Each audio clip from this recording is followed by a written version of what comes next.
What is up, guys? Zach Ginn here. Rick Ginn here. And in today's video, we are talking about the new real estate investing landscape, the new real estate wholesaling economy.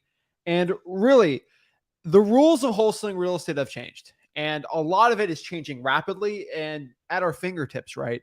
And even when I do my live cold calls every single week, right, and I'm closing actual motivated sellers, we're dealing with our own wholesaling real estate business. We're dealing with markets from 40 plus states for virtual wholesaling. We see what's going on in wholesaling, right? We see the changes happening. And really what we want to do in today's video is pretty much two things. And that's really what we want to focus on today. Number one, kind of show you about the shifting market, which we've talked about before, so nothing too crazy. But number two, which is something we haven't talked about too much, but really is just how to crush your competition. That is going to be probably the most important thing we're talking about today. And what I mean competition, like the biggest struggle I see people when it comes to their competition is like, Zach, I'm in a saturated market and all this competition, right? I don't really hear competition in a great wholesaling market. There is competition, but they don't care about it. It seems very, very prevalent when I'm in a very saturated market. So in today's video, that is what we're focusing on. Just how to crush it in wholesaling real estate. How to just make your competition non-existent. Like, guys, in our wholesaling market, we're one of the most saturated markets in Florida. Hands down. When I hear a guy say, "Oh, I'm wholesaling Port St. Lucie too," I'm like, "That's awesome," because I'm most likely going to make money off of them. Like, I just, no one has the cash buyers list as us, and we're making money off of. And second, like our acquisitions is second to none because we know what we're doing here. So like, that's what we're going to share today. You know, how to get rich right now in wholesaling real estate, especially in a market that's shifting like the crazy, and most importantly, how to crush your competition. Because I mean, your competition is easily, it's like, okay, we crush the gurus easy because I treat them like my competition in wholesaling real estate, and I know how to destroy them. So that's how I destroy the gurus, because we know what we're doing, right? And just, it's so funny the way we do it, because the way we treat our competition is very similar to the gurus, because we focus on people, right? And so for wholesaling, I care about the people, so I don't want to charge them. And that helps all the people, right? Single moms, single dads, people with kids, full-time jobs that can't afford $10,000. I care about those people. Yeah. And if you care about people in wholesaling, especially with following up, you win, right? And that's really where I attribute a lot of our, I'm not even calling it success, just following that we've gained, because we treat it like a wholesaling business. It's kind of funny, but the underlining tone of what we're saying is, if you just care about people, and this is, gurus really don't know what we're talking about, because this is like foreign language to them. Like, we're speaking their language, but like general kindness for one another and caring about the people's best intentions. Yeah. It's shocking. But once you do that, you actually make a lot of money. And it's just so funny. But I've always found, and you've always showed me starting out, right? The more you care about somebody and their needs over yours, first of all, that's just being a good human being, number one. But number two, you're going to make a ton of money, right? Yeah, so when I was brought up in wholesaling, it was all about transactions, dollars, ARVs, recycle, do over and over. And I'm here to tell you, I was never a great salesman. I've always been a person that's able to connect with people. And once I figured out the real shift in the market, there's two things: authenticity and empathy will dominate any competition you ever do. I promise you guys, these rigid sales like scripts and stuff like that. Listen, I know we talk about like gurus to death, but the reality is me and Zach are just focused on helping as many people as possible. And then if I remove the financial burden, I can create more successful wholesalers than anybody else, because I don't have a gate for you guys to get in. And honestly, the more value me and Zach provide, and God knows the word value is abused in our industry. Everyone's like, did you get tremendous value out of this? You get tremendous value. The only reason they're doing that value is because they have a value proposition to offer after the little free morsel they give you. Yeah. So if you think it's valuable, you need to do this. The problem is, even when you go to these seminars, they go, listen, if you don't get the value you receive in it before you leave, then I'll refund you. You're in such awe, like you're going to do it anyways. They know you're going to like go for it. So if you can be truly authentic and be yourself and stop trying to be another person, a guru, it doesn't last. In the end, if you can help people, you be empathetic and just actually help them out. I can't tell you how many homeowners we've helped out and never made a dime. But you know what? I don't look at it like, dang, man, I wasted my time. Is it just leads to other goodwill. They'll give you other referrals. And this is how we treat everybody in the wholesaling community. I had to learn the hard way back in 2003 and 4. The problem is business is taught the same way. Yeah. So we have a completely different approach. The more people we can help, the more people we can get excited and actually making money in wholesaling, the better we can do it. And the idea is it is hard work. You got to put in the time. And if you do it, you'll do well. It doesn't matter if you pay someone or you get it for free. You still have to do the work. And we're trying to build that trusted brand name. Go, hey, listen, Zach and Rick, they're in the fight every day. Yeah. That's what they want to do. And this, guys, this is how you beat everybody. Like we'll go into more detail on this, but I'm just telling you, if you're authentic and true to yourself and stop being that guy that's wearing a jacket on stage, stop trying to wear a hat because you're trying to mimic like your mentor. You can follow him to get started, but eventually you have to be you. I tried to be someone for a long time. It just doesn't work. The universe knows it. Be yourself. God gave you a God-given talent. Mine's ADHD. I get excited. I move fast. And I've learned to bring in people like this to help me manage it because he reads my mind before I do it. But I told my whole life. Bring me in. I was living with you. I brought you in this world. My mom did. I'll take you out. No, okay. My mom did. Okay. But what I'm saying is, for the longest time, I thought I was in like the twilight zone because I learned differently than everyone else. I'm like, why are we learning this? I question things, and I didn't know my true my true existence was to be a wholesaler because I can cut through the chase, help people out, and I can help out a lot of people and get excited about it. So plus it's led me to do business with my son. So I'm completely authentic in what I do. If you resonate with it, that's great. We love what we do. I'm trying to create a legacy. He's going to be around a lot longer than I am. And this is the best journey we could ever sign up for. So if it resonates with you, we want to share some tips with you on how to get this done. How to get it done. I'm excited. Well, you got to get pumped and excited. We're going to get pumped up because we are changing lives today. Guys, I can tell you straight up, this is going to be the greatest opportunity in anyone's lifetime to get into wholesaling real estate just because, number one, we have a great economy coming in, and not great in as if it's going up, but great in opportunities, right? And that's all you can ask is have an opportunity presented to yourself. And I feel like I think they say the definition of luck is when preparation meets opportunity, right? And you are getting luck coming to you. The problem is, how are you going to deal with that luck? And this is what this new economy is coming in real estate investing, right?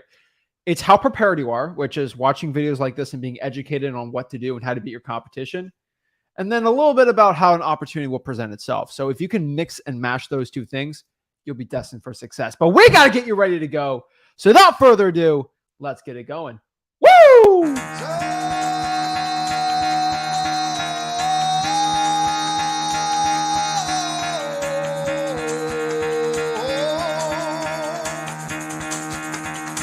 Get the fuck out of bed, bitch. Go.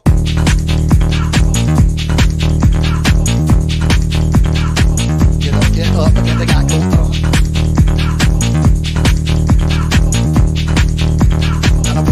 Time to wake up, bitch, get up. Get up, get up.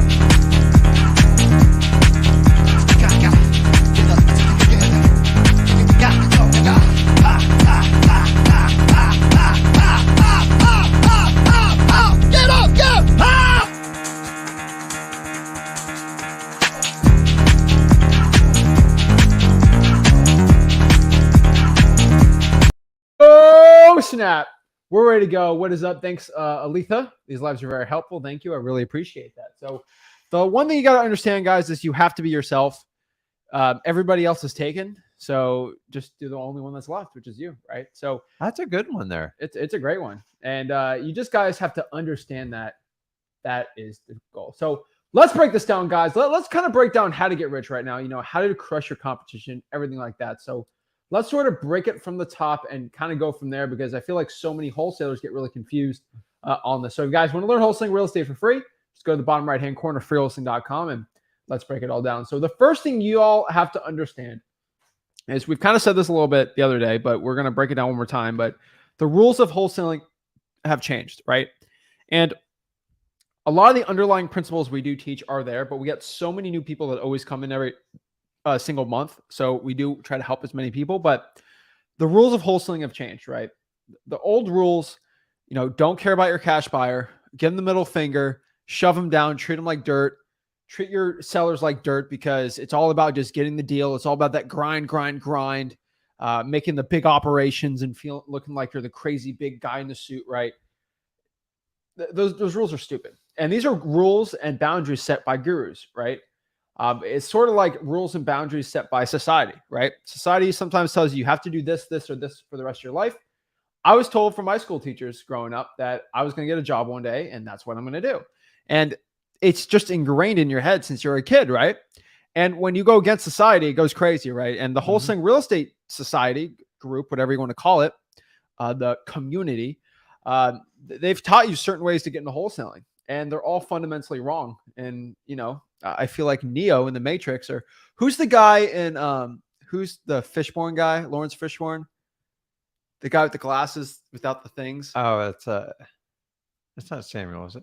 No. Lawrence Fishburne is his name. I don't know what his character name was, but like, it's a long. We're trying to break you out of the trap in wholesaling real estate, right? Because like these gurus just have such a stronghold on this terrible information. Well, that's what we're trying to share. So, guys, if this is your wake up call, we're gonna do. Is it the blue pill or I think it's the red pill? Is the real one, right? The blue. I literally watched The Matrix like a month ago, but this is what. There's a third one out now. Oh yeah, yeah. I haven't seen that one. But guys, there is a quote unquote matrix out there for wholesaling gurus, and I'm saying this respectfully, but like a lot of these gurus started wholesaling during when you started wholesaling. They learned it from their guys in the 90s, and their guys in the 90s learned it from the 80s. And really, it's just been the fundamentals from 2002. They stopped wholesaling, so they started guru-ness in 2004, some in 2010, and really they just started wholesaling, and they stopped wholesaling 2015, 2016 mostly. And really what they did was like, I can make more money as a guru selling courses. And so that's what they started to do. They started selling courses. Well, and then the guys, I'm just here to tell you, it is true that you can make more money doing it. That's why they do it. It's part of the game. If you're a bad wholesaler, then yeah. The problem is you don't want to be part of this game, because if I'm trying to teach you wholesaling and telling you how to do it, but like I don't do it anymore, it doesn't even make sense to me. And everyone does that. Well, a football coach never played football. I'm like, dude, you're talking about 1% of the athletes in the world. I think 10 to 20% of the population could do wholesaling. But the key is you got to be active. How I did it in 2004 it is today. A lot of the stuff's still true, the fundamentals. It's just the techniques and the delivery, the execution of how you do it. But it's, in my opinion, it's like everybody who started wholesaling after 2013, 14, you have this false sense of security of how wholesaling works. And I'm just telling you, it's like night and day. I agree. It's night and day. And that's my challenge is everyone 2014 on, I've watched the craziness for 6 or 7 years. And keep in mind, I'm just going to tell you, a coach is trading his time for money. End of story. I don't care what you say. That's how it goes down. We talk to so many coaches that why don't all coaches just partner up with everybody? If they're so good at it, why not just partner up and split the deals, or just, hey, listen, I'll take your first 3 deals. You never see that offer. They go, well, you got to go through my training program, right? You've got to go through my program to get into it. We have gurus talking to us, and we're not going to reveal names because they got to keep being guru, but they mention it all the time. And these are people out west, they're not in Florida, they're out west, and they're sick of it. So let me explain. So 2015, they stopped wholesaling. And what I want you to understand is a great guru will make more money than a good wholesaler. But an amazing wholesaler will make so much more money than an amazing guru. And that is how we do it. Now, you got to understand, so in 2015, they stop it. They just teach you wholesaling, and they teach you what they learned in 2015. And they're doing it now in 2022, 2023. So you're getting information from 2015. Now, we do wholesaling in 2022. And what we do, we came back literally today from, I don't want to reveal too much, but literally came back today. We were filming a vlog on one of the other deals. It's on your phone, right? Yeah. But we did another $40,000 deal. We literally did a little vlog on it. And we don't want to reveal too much on that, but literally it was We're just talking about the golden opportunities there. So we literally come back from doing active deals, coming back here to live stream and just telling you how wholesaling works. Like we're just right. Like that's just how we do it. So we just understand. So I guess Morpheus is his name, which I don't know why I forgot that, but somebody said there's a fourth matrix on it. Yeah, there's a fourth one. Jesus. Yeah. So I'm just getting through 2. I know. So what I could tell you guys is there's a blue pill and a red pill. And so the blue pill is pay me 10 grand. I'll stroke your head. I'll hold you. I'll tell you it's okay. Don't worry. It's going to feel good for Give me about that 10 money. days. And You're after such a great person. Oh, it's okay. You didn't cold call today. Keep paying me. Yeah, it's okay. Guys, we give you the red pill, and the red pill sucks. Okay. Have you ever had a fish oil pill?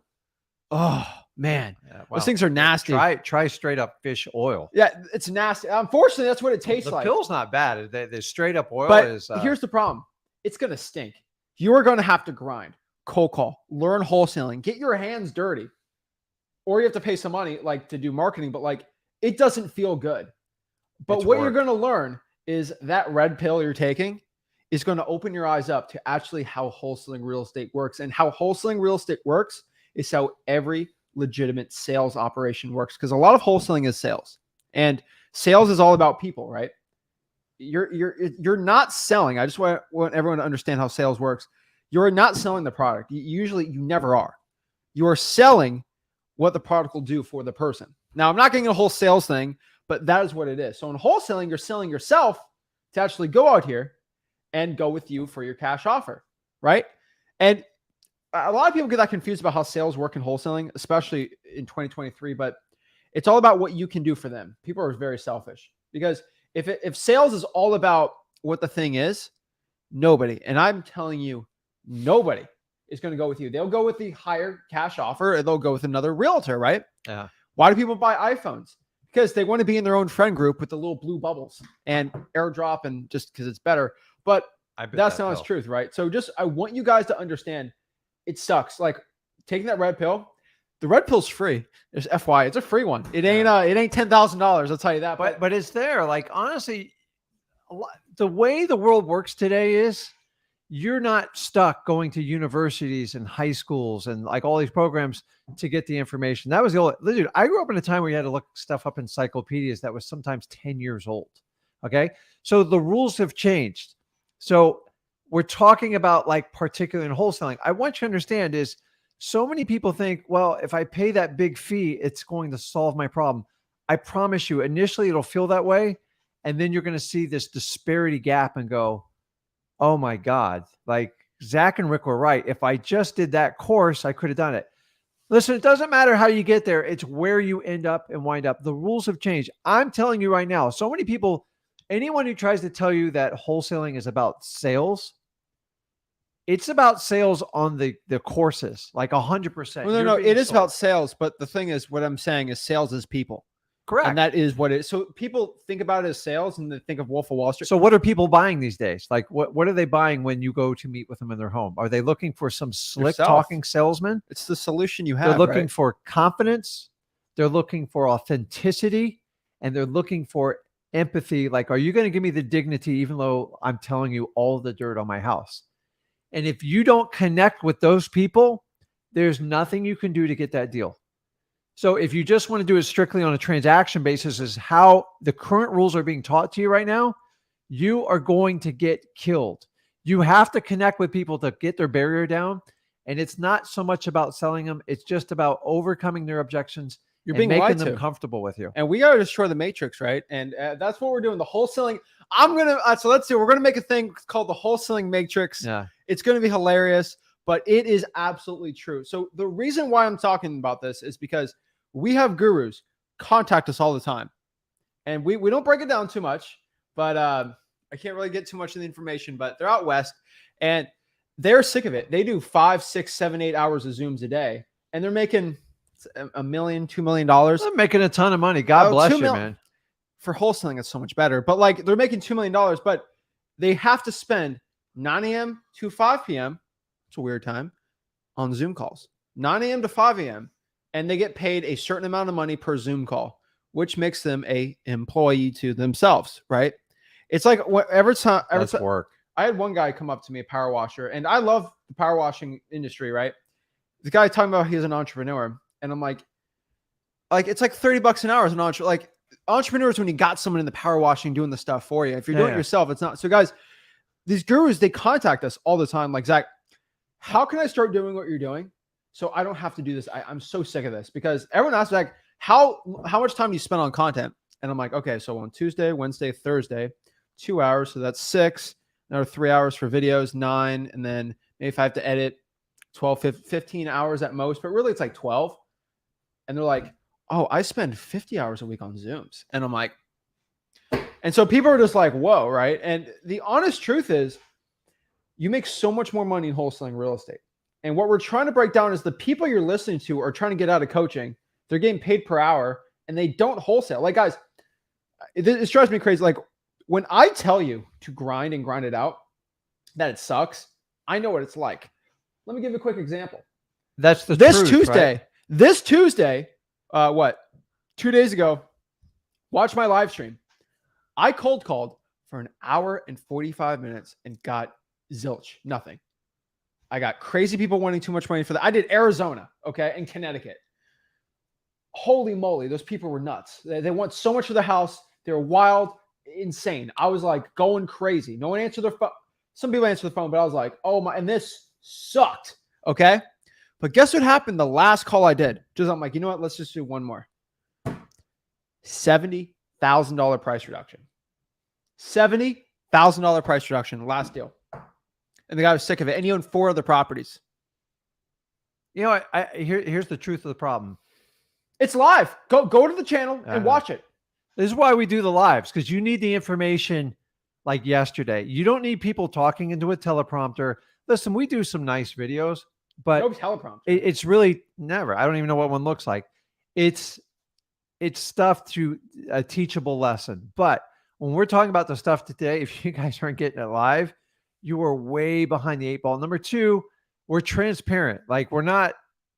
I mean, we have our points here, but we're telling you the truth. You see the struggles in those live So calls. here's the difference is you can either have somebody go on the internet, YouTube, whatever, and they can tell you how to do it, or then there's the people that are going to show you how they do it in their business. And there is a tremendous difference in your buy-in. So we could sit here and listen to theory all day long, recorded like sales calls. Why do you think he does live sales calls? Because he gets his teeth kicked in just like you, but he keeps going. And that's the key with it.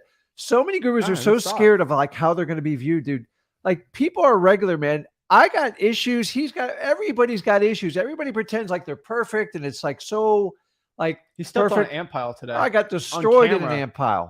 We will break down. It will be on the flip of their channel. He stepped on an ant pile. You guys know how bad when he was talking. They got deep in the shoe and the socks. You were getting so amped talking about this deal, and then the ant pile. Like, I went nuts, dude. Oh my god! And he filmed the whole thing. It's going to be on the channel. Don't worry about it. But what I'm saying is, you have people that if someone's so busy telling you how to do it, go find someone that's actually doing it and follow their journey, because everything we do is speak from experience. And God knows I got a lot of experience.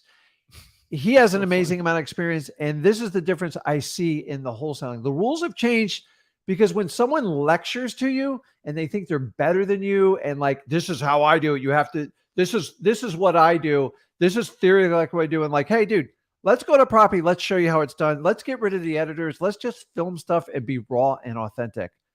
Dude, either you connect with me or not. Honestly, I don't care. If you want to go on the wholesaling journey, why not take it from people that are being true and authentic? Now, if I'm going to be true and authentic, then I want you to resonate with it so you can go back to your sellers and do the same thing. Because the number one comment I got when I was in the heat of the fire doing all the appointments is, you just feel like a real guy. I get you. And I would get significant discounts over people paying more because I connected with people. You pulled up on those deals with the Honda Accord.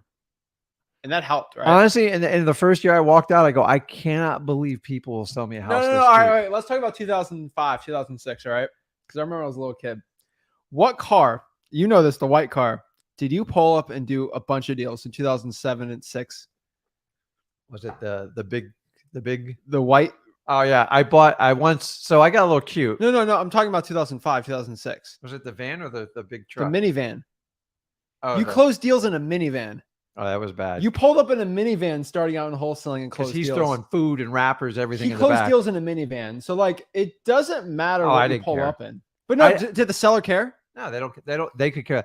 The only time the seller cares if you show up in a super slick car. I know. It will actually create problems for you. So back in the old days, guys, you used to be able to buy a car for $1,000, $1,200, all beat up. I knew other wholesalers, that's what they did. And they only used that car to drive to appointments because the humble guy, the regular Joe Blow that can connect with people, the sellers will connect with it. If you talk above the seller, the people go, do you know who I am? It does not work in this business. They want to go, listen, are you going to give me the dignity? Are you going to help me out? And do you know what you're talking about? And can I connect with you?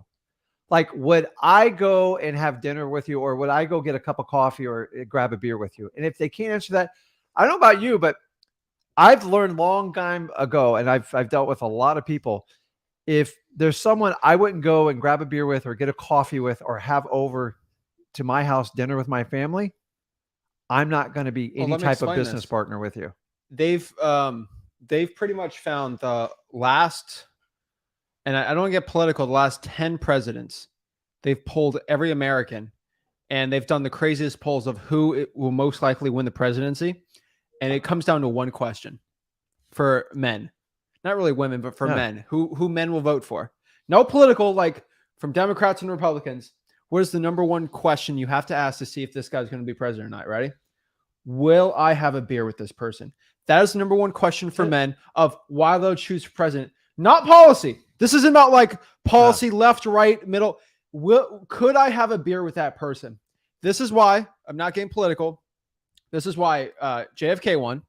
That is clearly why Clinton won. That's why both Bushes won. That's why Jimmy Carter won. That's why Reagan won. That's why all these presidents won. That's why Obama won. That's why I can't say the other one, because the last president before this president, that word is actually a keyword that gets me in trouble. I can't even say the current one because that gets me in trouble. But those past ones, they've done studies, and those people, men said, I'd want to have a beer with that person, and they have won. Hey, they show on video. Obama did, sat down, had like beers with people, and it just goes to show every president does that now. But I'm just showing you, like, that is how human beings, Americans, choose who's going to be the leader and who have all the codes and lead the military. They don't care what car you pull up in, anything like that. Is like, how can I connect with them? That's men. Women are a little different, but I'm just talking about for men. Like, it's just it's not about how slick of a talker you are either. Like, I tell you, George Bush wasn't the most slickest talker, right? Yeah. But he with 2 terms, right? I just like. So here's a little trick. So when we're dealing with sellers,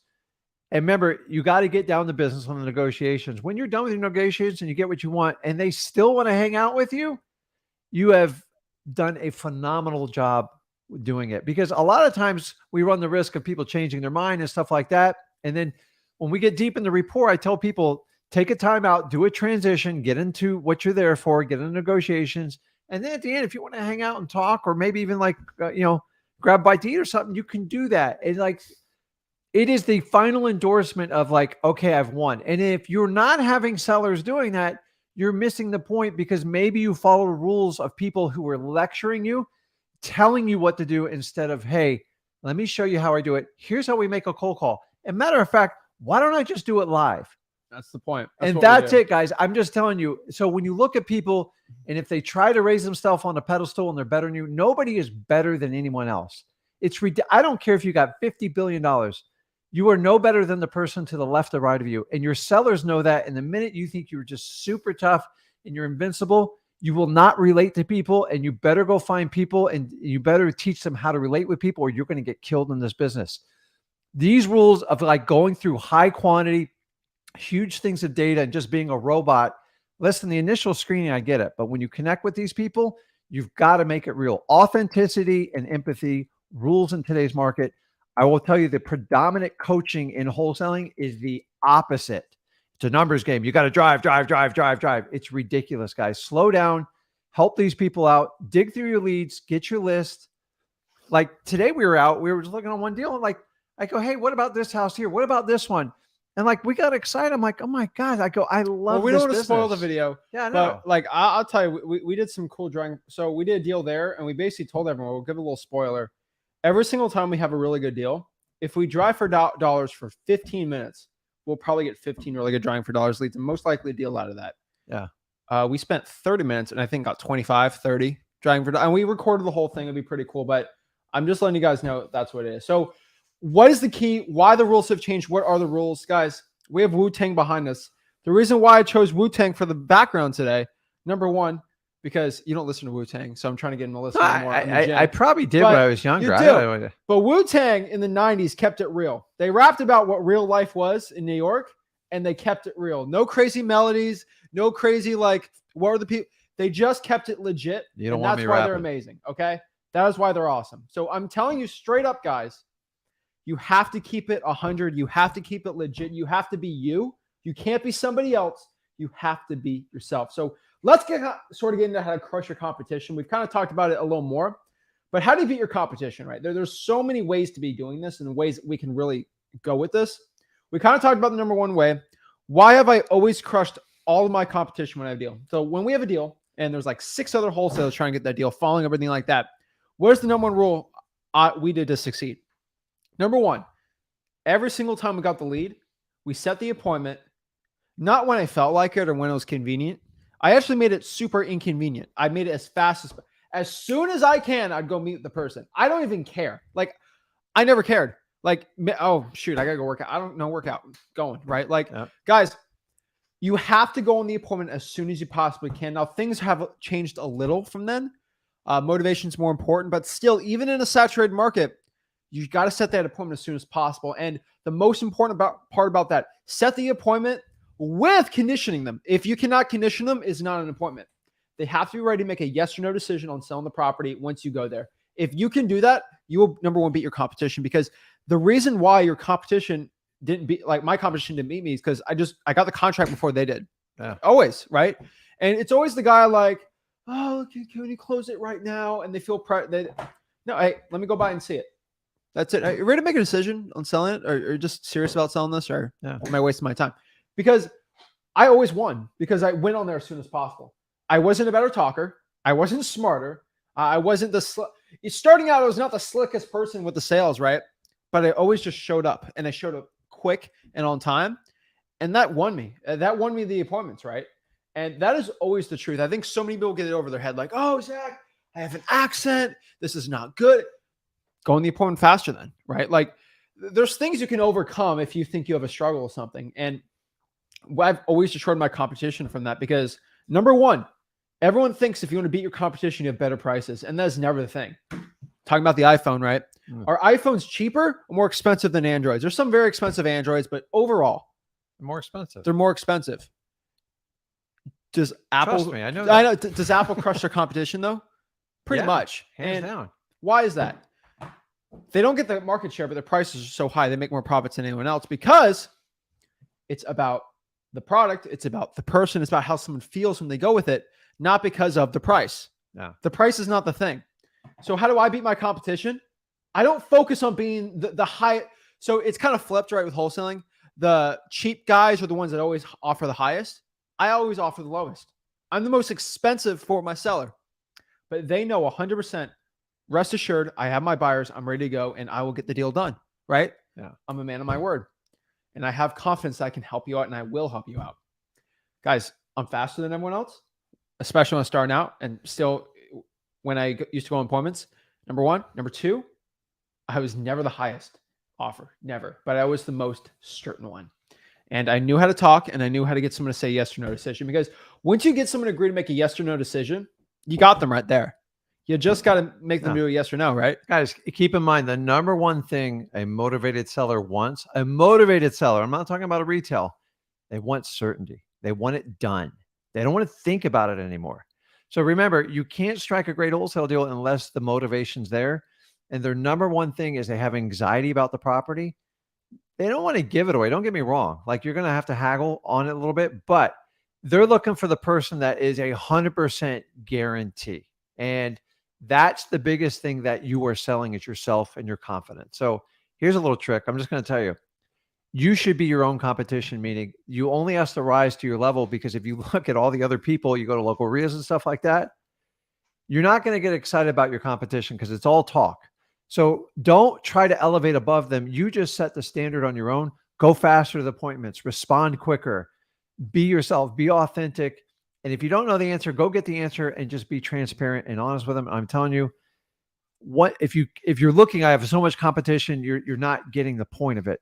Yeah. You have to be so above your competition, you could care less. I could care less what our local competition does because I know how they operate, and I'm constantly trying to push the envelope of what we do. So I agree.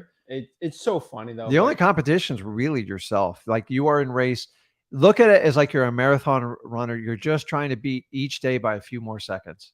Yeah. So that's how you beat them. So if you're in a saturated market, right, how do you win? Right. So I think number one, like this is super, super duper important, but like you gotta go faster than your competition. Speed kills. Speed kills it. And guys, if it was all about price in a saturated market, the highest bidder would always win, and it'd always be listed with a realtor. There's a reason why they want to take a discount. Once they decide they want to take a discount, it doesn't really matter, right? And just that's the truth. And so many people get caught up on the price, the perfect offer. So many people get so stressed out over it. And the problem I have with competition and saturated markets is competition is always when you're in the same boat. And what do I mean by that? If everyone's cold calling the tax lien list, yes, there's competition, right? If everybody's texting a pre-foreclosure list, yes, there's competition. But my favorite thing to do in a saturated market and in a quote unquote competitive market is earning my list. And so many people they buy the list and they think that's like it. Guys, you have to earn your list. How do you earn a list? Number one's drawing for dollars, right? Reverse drawing for dollars. Number three is like just getting the water shutoff list, getting the fire damage property list. The super duper difficult list to pull, you earned it. Okay. You earn that list. And once you earn that list, your competition can't pull it. And that is how you destroy it. It's just like, I don't like the analogy shooting fish in a barrel because I think it's stupid, but I'd rather go catch a fish. But like, that's what it is. Because if you seriously are the only one going after that list, there's no competition. And it's virtually nothing, right? I agree. And I think a lot of people look at competition as a bad way. Every single appointment I've ever been on in the past 3 years, there's always 5 or 6 wholesalers. Always higher offers. Always this, always this. I didn't care. Because like, are they there right now? Yeah. Are they ready to make an offer? Do they have a contract? Do they have EMD ready to go? Never, right? And so I never cared. I always cared about helping the person out. And that is how you win. That's how you do it. But you got to earn your lists. And I think one thing a lot of people get really stressed out over, is just getting the perfect list. You're not going to be perfect. You guys, when I have my live cold call Tuesday, I'm not perfect, right? Yeah. I ain't bad, but I ain't perfect. Okay. And the one thing you can figure out is I'm probably one of the best cold callers out there.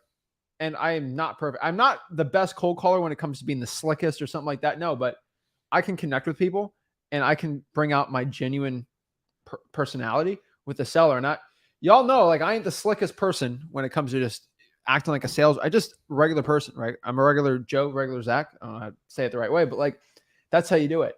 So I think that's a really important strategy. The next one here is sharing the wealth. And I think so many people in this new economy for wholesaling real estate, they're so greedy. And I'm just being completely honest. And I always call gurus greedy for charging all this money, but like so many wholesalers are like, oh, I got to hoard my cash buyers list. I don't want to help anyone. I can't give away my secrets yeah. because I've spent so much time. Listen, everybody learned from somebody.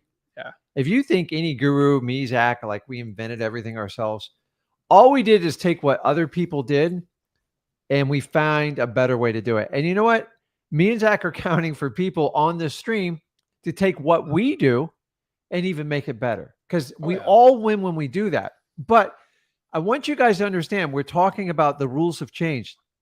Wholesaling was always a basic skill set to get started in real estate investing. To me, it's the most important skill set because if you can learn how to make money with little to none of your own money and just make it grow and prosper and minimize the risk, your options are unlimited in real estate.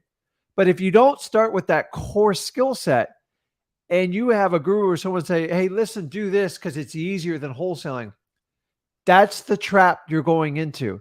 There is no easy way out. You have to put in the work. I don't care what industry you are, unless you have some God-given ability, like you have an amazing voice or something, God bless you, but they still have to put in the work. And you have to understand that. So You know that wholesaling is a basic skill set that honestly, it takes a concentrated 3 to 6 month effort. Okay. Gurus know this. It's a basic skill set, guys. I'm sharing it. I'm sharing the wealth. I don't think we should even charge for it because it's so ridiculously easy and nobody wants you to know that. So listen, I can't stop what other people are going to do. I can just change the way the business works. So we're on a huge movement. I know we have a lot of people that hate what we do, but I'm not screwing their business up. They're not just changing with the times. Remember, everyone used to, my parents used to have like a landline, and that's how we talk to everyone. Look where we are now. My God, could you imagine if we all stuck to the landline? Things change, and you have to change with it. This is the best way me and Zach can have the biggest impact on everybody. And if I sat here and charged everyone for every little nickel and dime, it's ridiculous. So this is how you create a legacy. So share the wealth. Why do we have to guard it? I'm not teaching you like 20 different techniques on how to do everything real estate investing. We're teaching how to get started because that is the biggest obstacle you guys have to overcome. How do I get started? How do I get to it? The best way is go find a deal, make it work, make the money, and then repeat it. Get up to your first 100 grand. Then you can decide how you want to scale your business and the things you want to do. But so many people want to sell you the entire doctorate course, evergreen, lifetime. And to me, it's just like, let's see if we get started. If we know there's a 95% failure rate, let's go help the 5% of the people want to hit it out of the park. It's just the truth. Wholesalers will tell you they can help everyone. They can't. They're not wholesaling coaches. And that's the problem is we're going to give you the red pill? Red pill, yeah. You got to do the work. So if I charge you 10 grand, I'm going to say, Zach, you can do it. You can, because you know what? He's already got the 10K. Yeah. Does he really care if you succeed or not? Because he's already got the money in his bank account. If you succeed or not, there's no buy-in for this person. True. It's just the truth. It's like so if I can find 100 people, I know 90 to 95 are going to fail. And then I'm going to have 5 testimonials. This is the reason why all testimonials are handpicked in these things. So if you ever want to get a true depth of any type of product, look at all the testimonials. You can't just look at the positive, and like we all look at it and you find out which way it's going. So yeah. And what else I mean by share the wealth is a lot of you guys are just, you think of your competition as terrible evil, but like find a way to make money with them, right? Yeah, partner Even up. our like I figure a way to make money all the time with them, right? Because sometimes I have a buyer that they need help with, and then sometimes they have a buyer need help with, and we'll make a ton of money, right? Yeah. I have a lot of new people that come to me in Port St. Lucie and like, how do I get started? And I'm like, well, I ain't going to give you my best stuff. And that's probably mean, but still I say, well, you know what? Here's some places, here's some neighborhoods, drive for dollars, and we can split the deal. And by the way, everyone's come to our market, like everyone, but I make you can money come, but I'm just telling you, like you have to beat us. And that's the challenge. I love when people say, oh, just come there. It doesn't work like that anymore, guys. Yeah. Some people do well though. Like I had a guy come in our market. He went to JV with us and they made $60,000 on an assignment fee. Yeah. And I think we made 10, but they're not a big deal. But like, there's people that do it virtually. What I mean by that though is like, if there's somebody new coming up to you, don't like just give them, just shove them away. Like, don't do it because they're gonna go learn our course and they're gonna learn how to do it either way. Like, they're gonna learn how to wholesale in your market either way. So what I mean by this, why don't you share some of the wealth they're gonna make though? So go ahead. So remember what we talked earlier. We're talking about how the rules change in wholesaling. Anyone who thinks they're above you, be very wary because they're doing it for positioning themselves most likely to take advantage of you to sell you something. It's just the truth. Let me give you an example. Why does one guy have to wear a jacket in the room? Like why? They do it because studies tell them it seems like they're important. And if someone thinks they're more important to you, why on heck on earth would you even like it just, you guys ever been around? You're like, do you know who I am? Or you're like, do you know who my dad is? It drives me nuts. So we're talking about the rules changing in wholesaling. When I started in wholesaling, it was common practice for wholesalers to work together. Okay. I was really good at finding motivated sellers.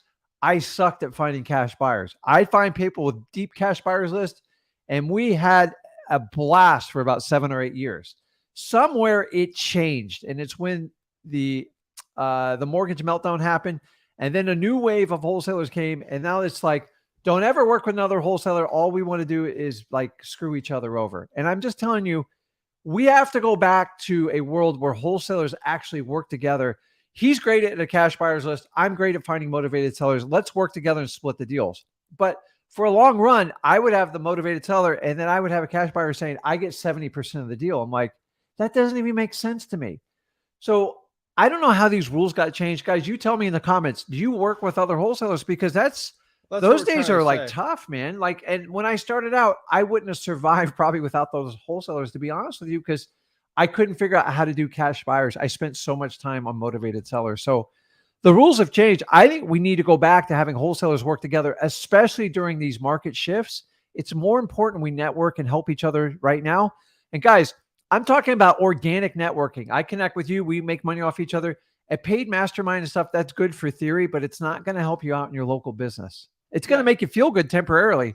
I agree. But it's not going to give you anything to fix your current issues. So that's what I'm talking about. So if you could find someone that's brand new, they're going to learn freewholesaling.com. So like they're going to get the secrets. Just everybody gets Everybody gets it. There's no more secrets. But everyone, if you want the money and you want to work hard, you can do it.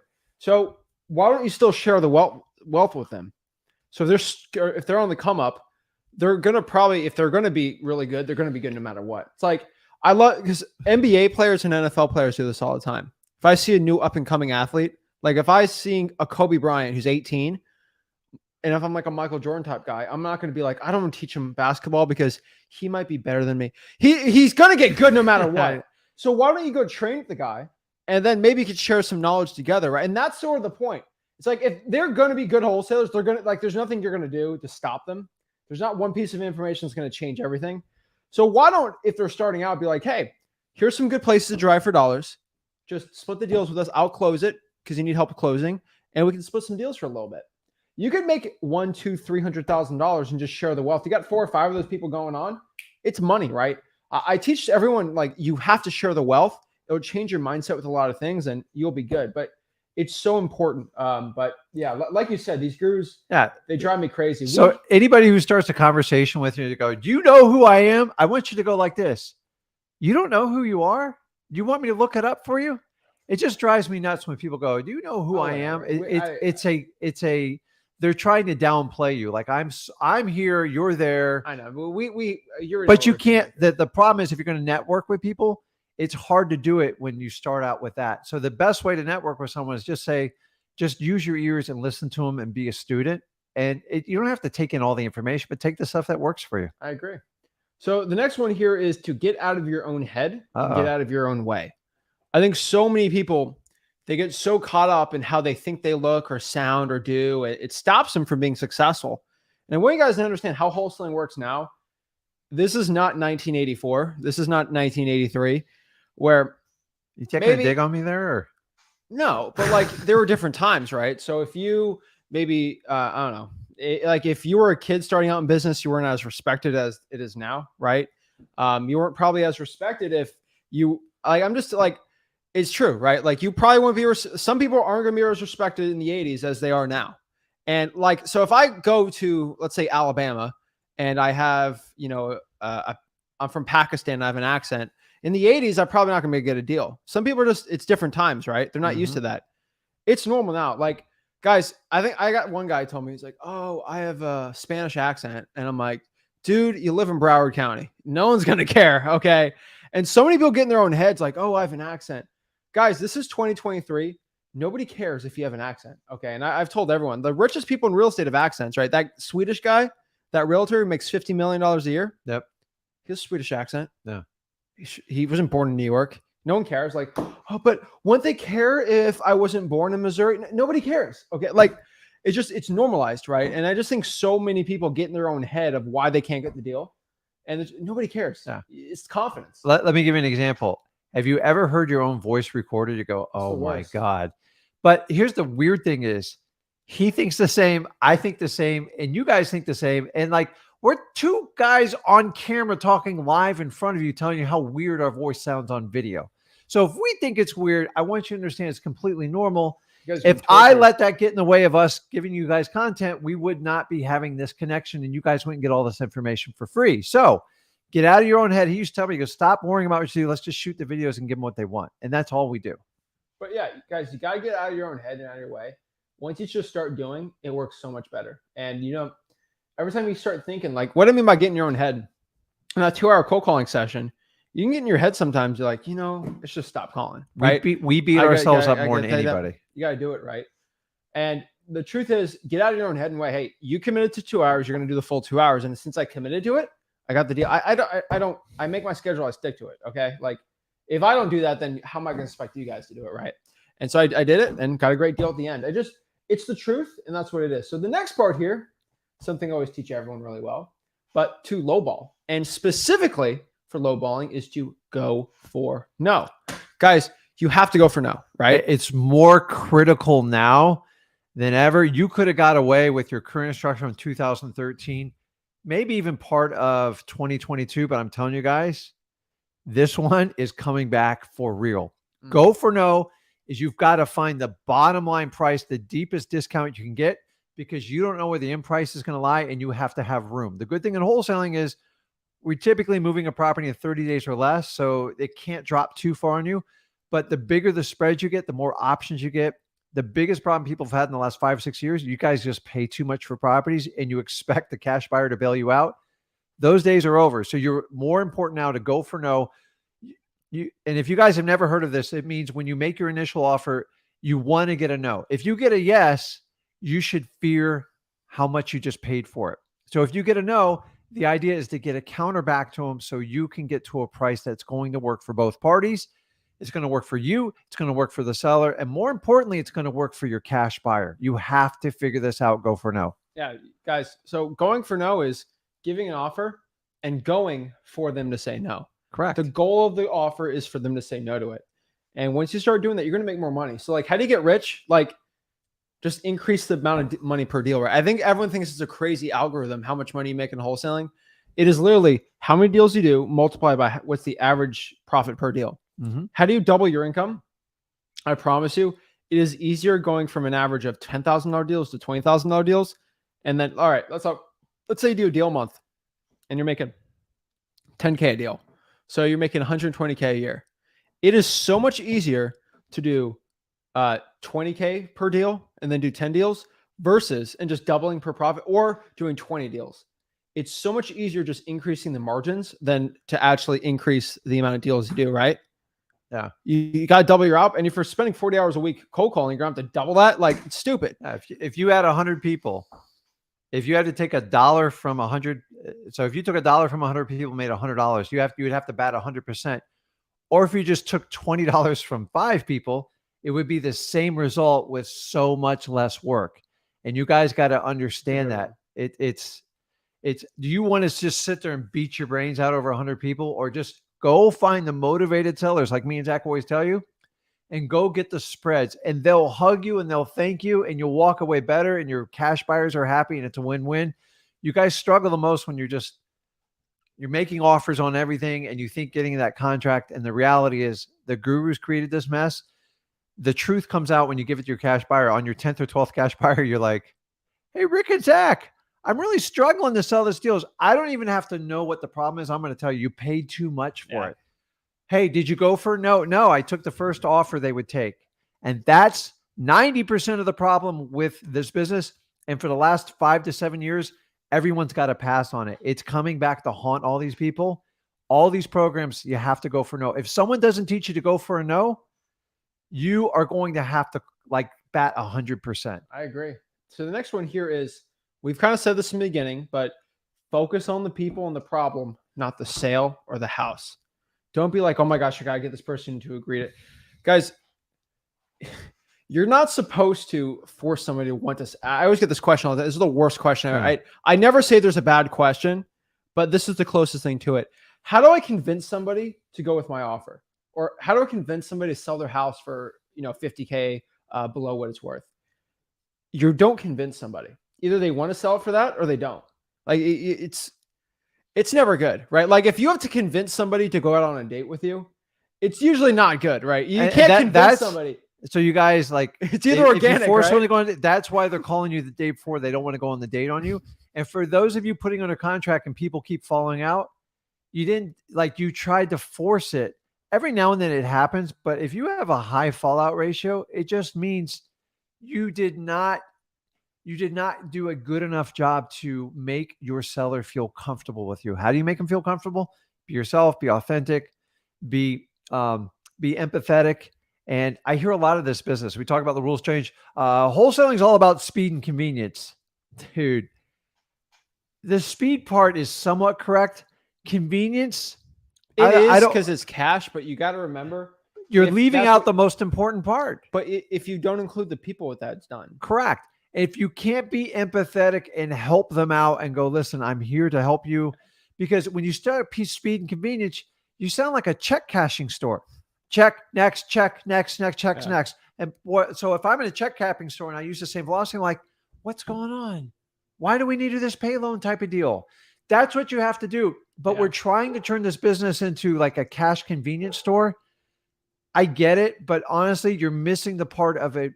Listen, real estate is nothing more than a symptom of human problems. Okay. The reality is we're dealing with people and their emotions and what's going on, and life has changes. You all know that. And we're just trying to help them. The real estate is just a symptom. So the real estate's the mathematical problem. You need to connect with these people and really get into the inner core of what's going on and help them. And the biggest thing, speed, convenience, dignity is what most of these people want. Because when you go in a train wrecked house with a lot of things going on, and there's people have passed away and stuff like that, the number one thing they want is dignity from you. And if you can't give it to them, the rest doesn't matter. And for the last 7 years, we've skipped this part. I'm guys here to tell you, like, connect with them. If you've ever had the ability to sit and cry with a seller, you're an incredible person. And it's just the truth. I have. It's just the type of person I am. I know he's done it a lot of times. I've seen some crazy stuff happen, but if your sellers hug you and they go, you're the greatest thing, you did your job. And that's the piece we're missing. Speed and convenience, dude, it's like an algebra problem when you're missing some of the data. Like, you will not succeed on that alone. I think so many people take the human element out of real estate, and it's so bad It because is the main element. a lot of gurus are like that. You know, it's the problem I have with the gurus is they're so fake and it's not authentic, and like it's not about the people.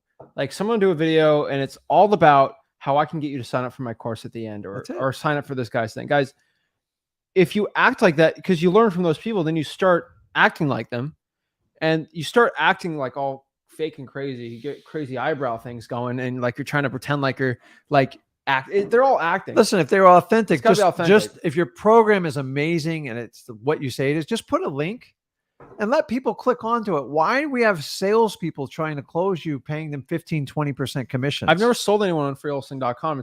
It's the number one course by signups. I don't convince people to do it. Yeah. I say it's free. Go check it out. You don't have to, but it's attractive because it gets results. No. But one thing I can tell you guys is you have to focus on the people. Do not pretend like you're somebody you're not. Seriously. Act like you're yourself and actually care. And if you actually care about people, which unless you're a sociopath, is that what, like, you're kind of you're disconnected from emotions with people? Unless you're like that, which most people aren't, you'll be fine in this business. So the last and most important part is a lot of people feel like people act like you have to work twice as hard to make twice as much money. And the truth is, your competition is going to zig and you got to zag, right? So your competition is going to focus on most likely pulling more lists and doing more volume to double their deals and make more money. And all you have to do to beat your competition is double the effort you spend on your follow-ups and with people, on the amount of times you're talking to sellers, the amount of times you're on the phone to seller, and double the amount of time you're following up. I promise you, if you double the effort you take on just the people and not double on the list or anything like that, you will make double the money. And your competition's not going to be able to. They might get 10% more, 20%, but if you just focus more on the people, you'll win every single time. And this is something that nobody ever talks about. We talk about it, and that is our biggest secret. And maybe our competition is going to use this. I don't care. You can't replicate me caring about somebody, okay? Because we know from our heart it's genuine. Not most wholesalers can't do that. Most wholesalers can't. And if you can do it, you will get rich. And so many people don't understand that. You know, everyone talks about Grant Cardone, right? And how Grant Cardone's like the slick sales guy. He's not. He's sometimes with it a little, but like he's a people person too, right? And I think so many people look at the greatest salespeople in real estate. It's all about people, and it's never about convincing. So I want you guys to understand that to double your output, follow up on the people and the follow-ups versus the lists, and you'll do well. Yeah, because not and if you understand the principal rule that timing is everything, especially in wholesaling, you have the right arrow and you've shot it at the right house, meaning a motivated seller. They're just not quite ready to move on with that property. So you've spent all the time, the money, the energy, the cold calling is put the time and effort on the follow up because a lot of times the follow up is mostly phone calls and text. And I told you I've waited 2 to 4 years for a deal. Like it doesn't really cost it. You have to pay attention and put it in your CRM, but you never know. Just like when he made that extra cold call the other day, got one deal, 70K discount. That's how you got to do it. Follow up is huge and it's often overlooked. Look at your dead leads and just like when you run out of leads, just go through your dead leads and then the follow up because it's timing. So when they're ready to sell, are you going to be on? Do not depend on like a little sticky note or a card or a mailer postcard on the fridge. Just reach out to them. And it's huge, guys. It's because you've already paid for the lead. So just go through a follow-up and just try to re-pique their interest. And when they're ready to go, you're in the hunt for that deal. All the time. So let's answer some comments, guys. I really like it. So go in the comment. We're going in the comments and we appreciate it. So let's break it down. Kalen's got a funny one. So we have little Easter eggs on our website, Flip with Rick and all the like free stuff we have. We do put on the bottom because everyone's like, they pay a crazy person to like do their editing and they, for like the website. And then they make the website all sexy and all this stuff. And guys, and they all put powered by something marketing LLC, whatever. Yeah. I just put powered by Guru Tears because I coded it myself. And I thought it was funny. I always, because nobody ever sees it, but it's like the website is powered by Guru Tears. And it's a well-oiled machine of Guru Tears that what gets me going right now? I don't think we have any electricity on. These are all Guru Tears powering this thing because they cry so much. It's so funny. But yeah, that's what we do. But yeah, guys, I always say, we broke up with the gurus. And what I mean by that, we broke up with the gurus is they broke we up. And that's the truth. Right. Like, listen, I'm never looking for a guru to endorse me. I don't think they're bad people, but I've been in this business long enough to know where the future is going on it. And I get it, dude. Like nobody likes change. Everybody wants to hold on to the old business models and we're here to change that. Yeah, guys. So they broke, we up. That's how we're going to play this game. So guys, let's answer some more questions. I love hearing everyone's comments, everyone's advice.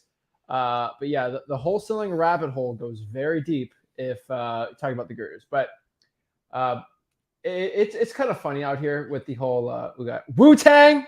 Love it. Everyone loves the Wu-Tang. Telling you guys, powerful stuff.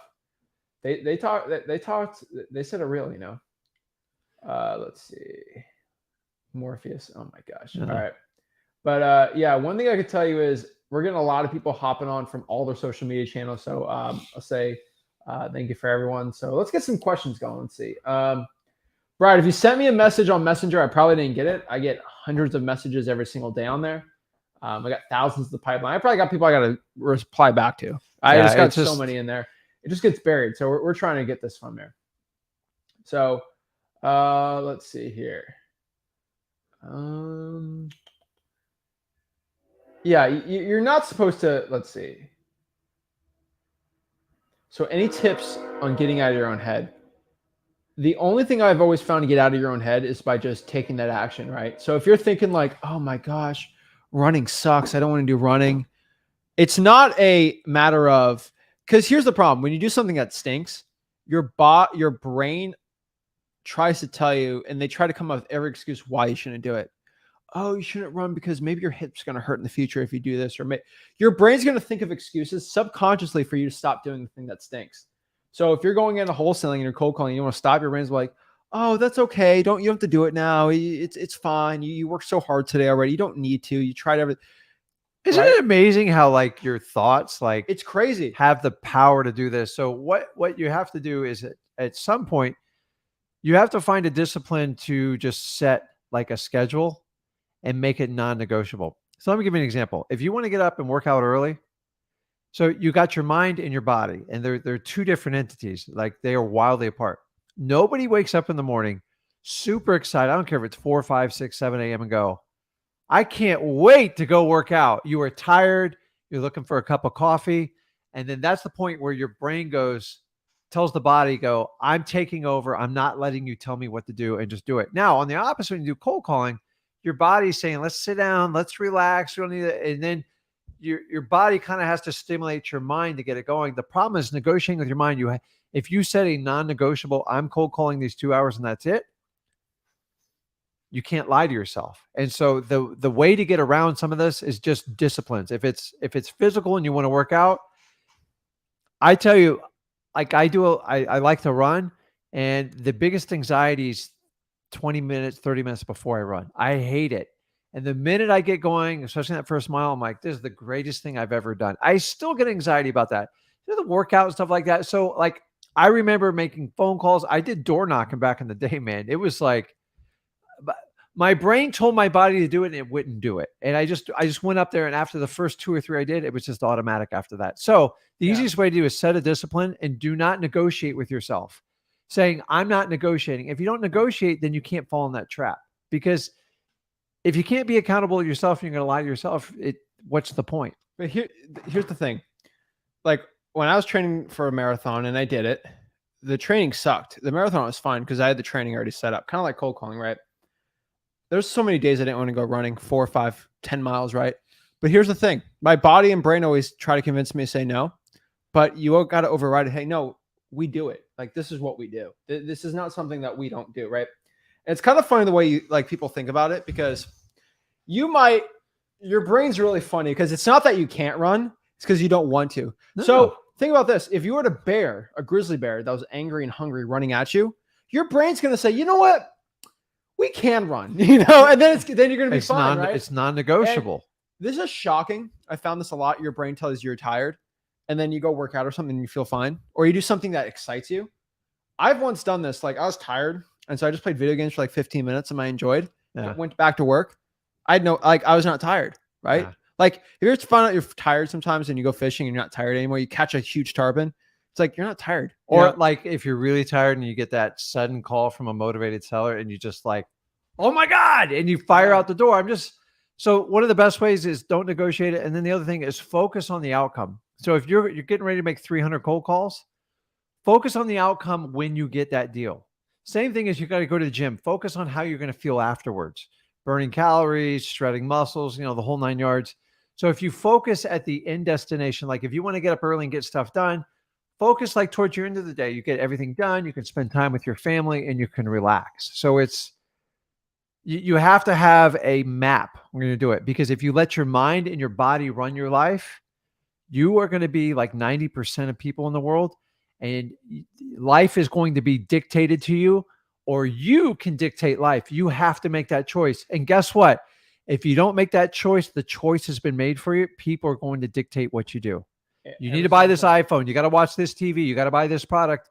And now all you are is a consumer in life. And me and Zach are trying to emphasize to you, through the gift of wholesaling, you can dictate the terms of your life, but you got to take the red pill. You're going to have to do the work. You always have to do the work. So what we're going to do is we're going to answer some one-on-one calls today, because that's what we like doing.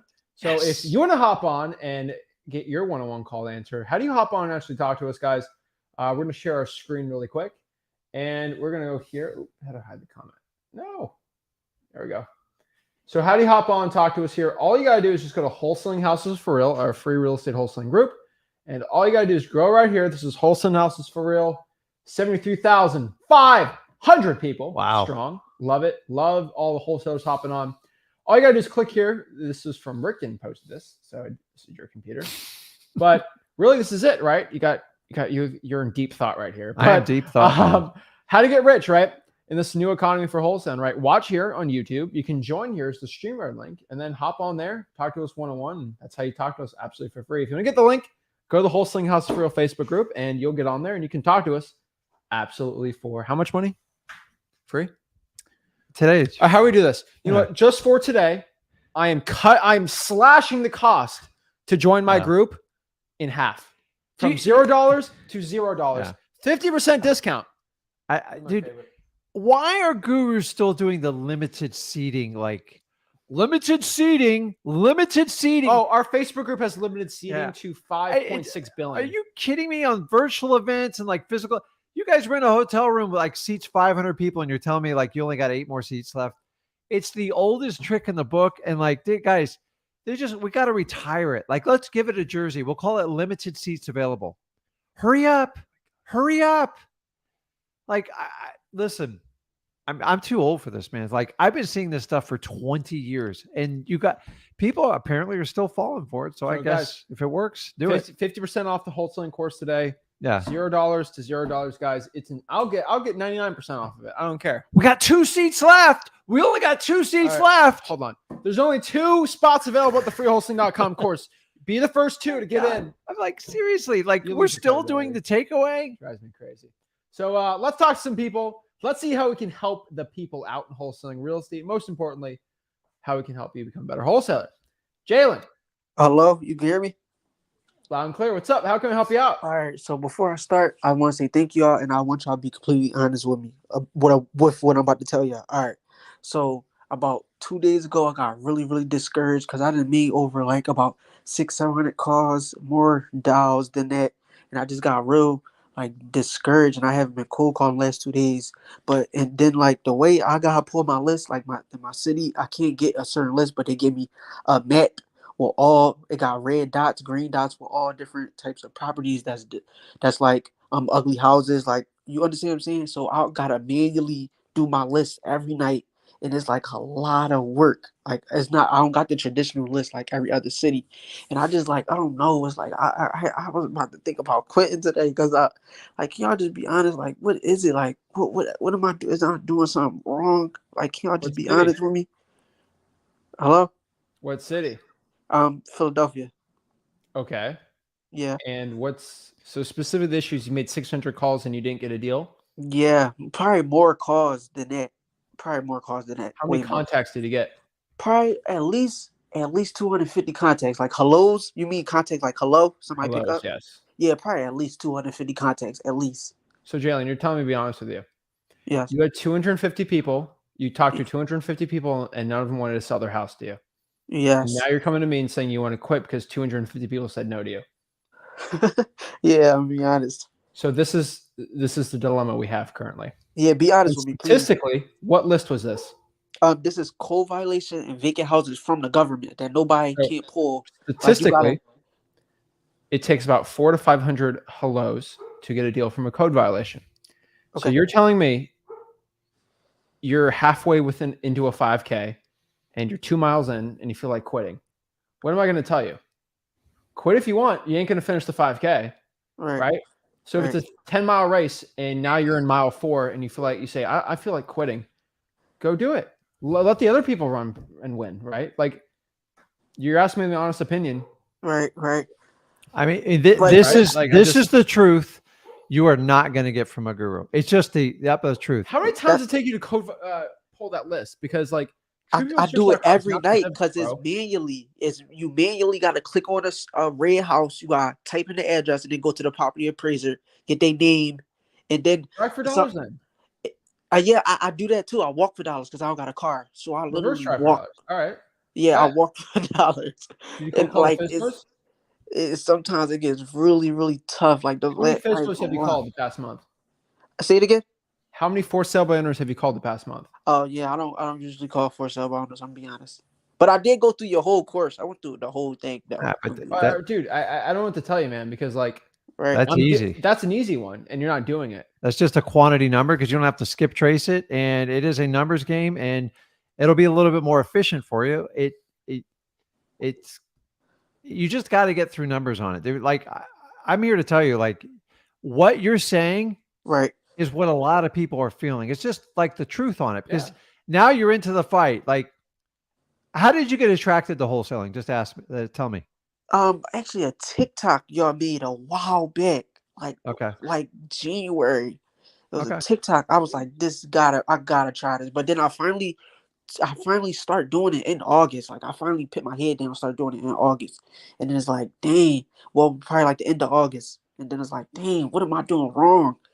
I'm probably not gonna quit, but like, you get that feeling when it's like, dude. I'm just being honest, man. Like, it's just, if you feel like quitting, just quit, because like I'll rather someone who work harder win, right? You need to say, listen, a lot of people ask us, how many dials do I have to do to get a deal? Do you want me to lie to you because it's different for everybody. There's so many factors in it. Nobody can give you an accurate answer. The question is, how far are you willing to go to get a deal? Dude, I won't even feel bad for you unless you did 1,000 hellos.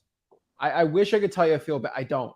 Right. Because That's why I wanted y'all our to be team's probably honest with me. burned through 250 hellos today and probably didn't get a deal. So I don't feel bad for you, dude. I'm saying that humbly. Like, get Right, to right, 1,000 right. and then get back to me, because Zillow for sale by owners. If you're doing the code violation, great. Do the water shutoffs, the liens, pre-foreclosures, right? Like, there's so many other ones you can be doing, man. Right, and look, and mind you, like I'm doing this with kind of like $0 marketing. So, but the other list, but you do have to pay for a page from the clerk of the court and probates. Every other list you do got to pay for. But the free list that I can go after with government, I really do bang those lists. Like it does. Like every night, I gotta manually like write it down, and then it's like really really tough. But that's Cool. why I Keep it say up.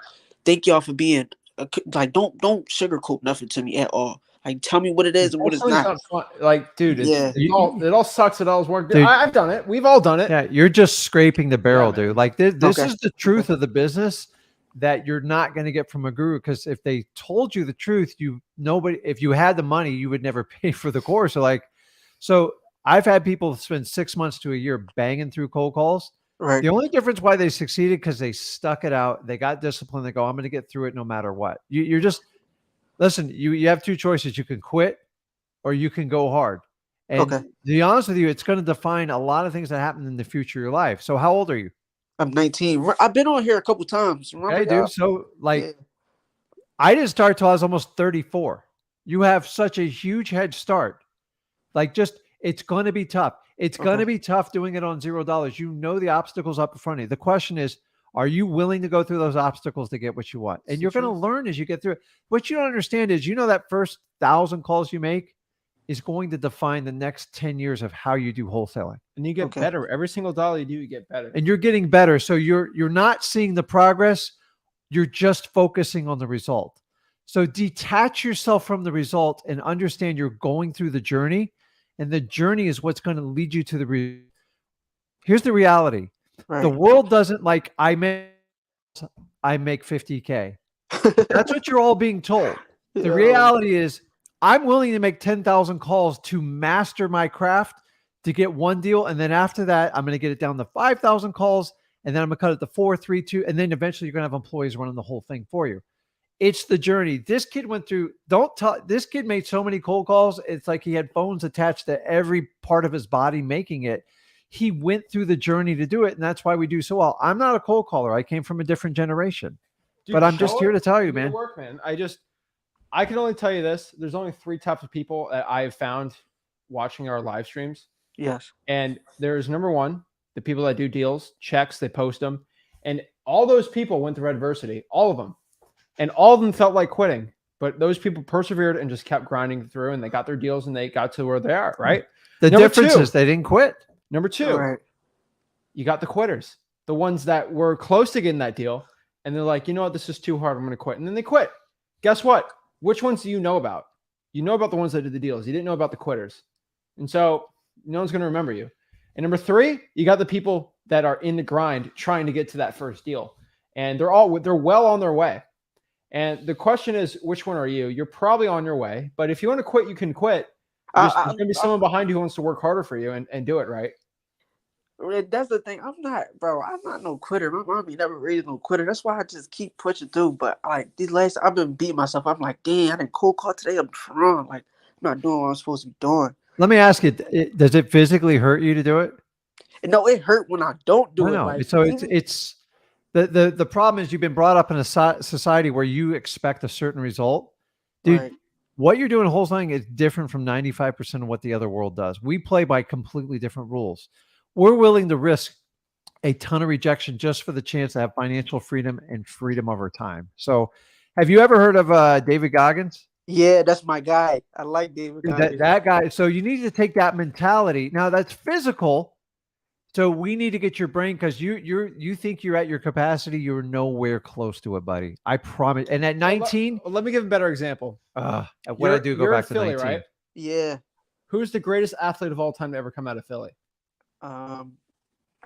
Joe Frazier. Good question. Huh?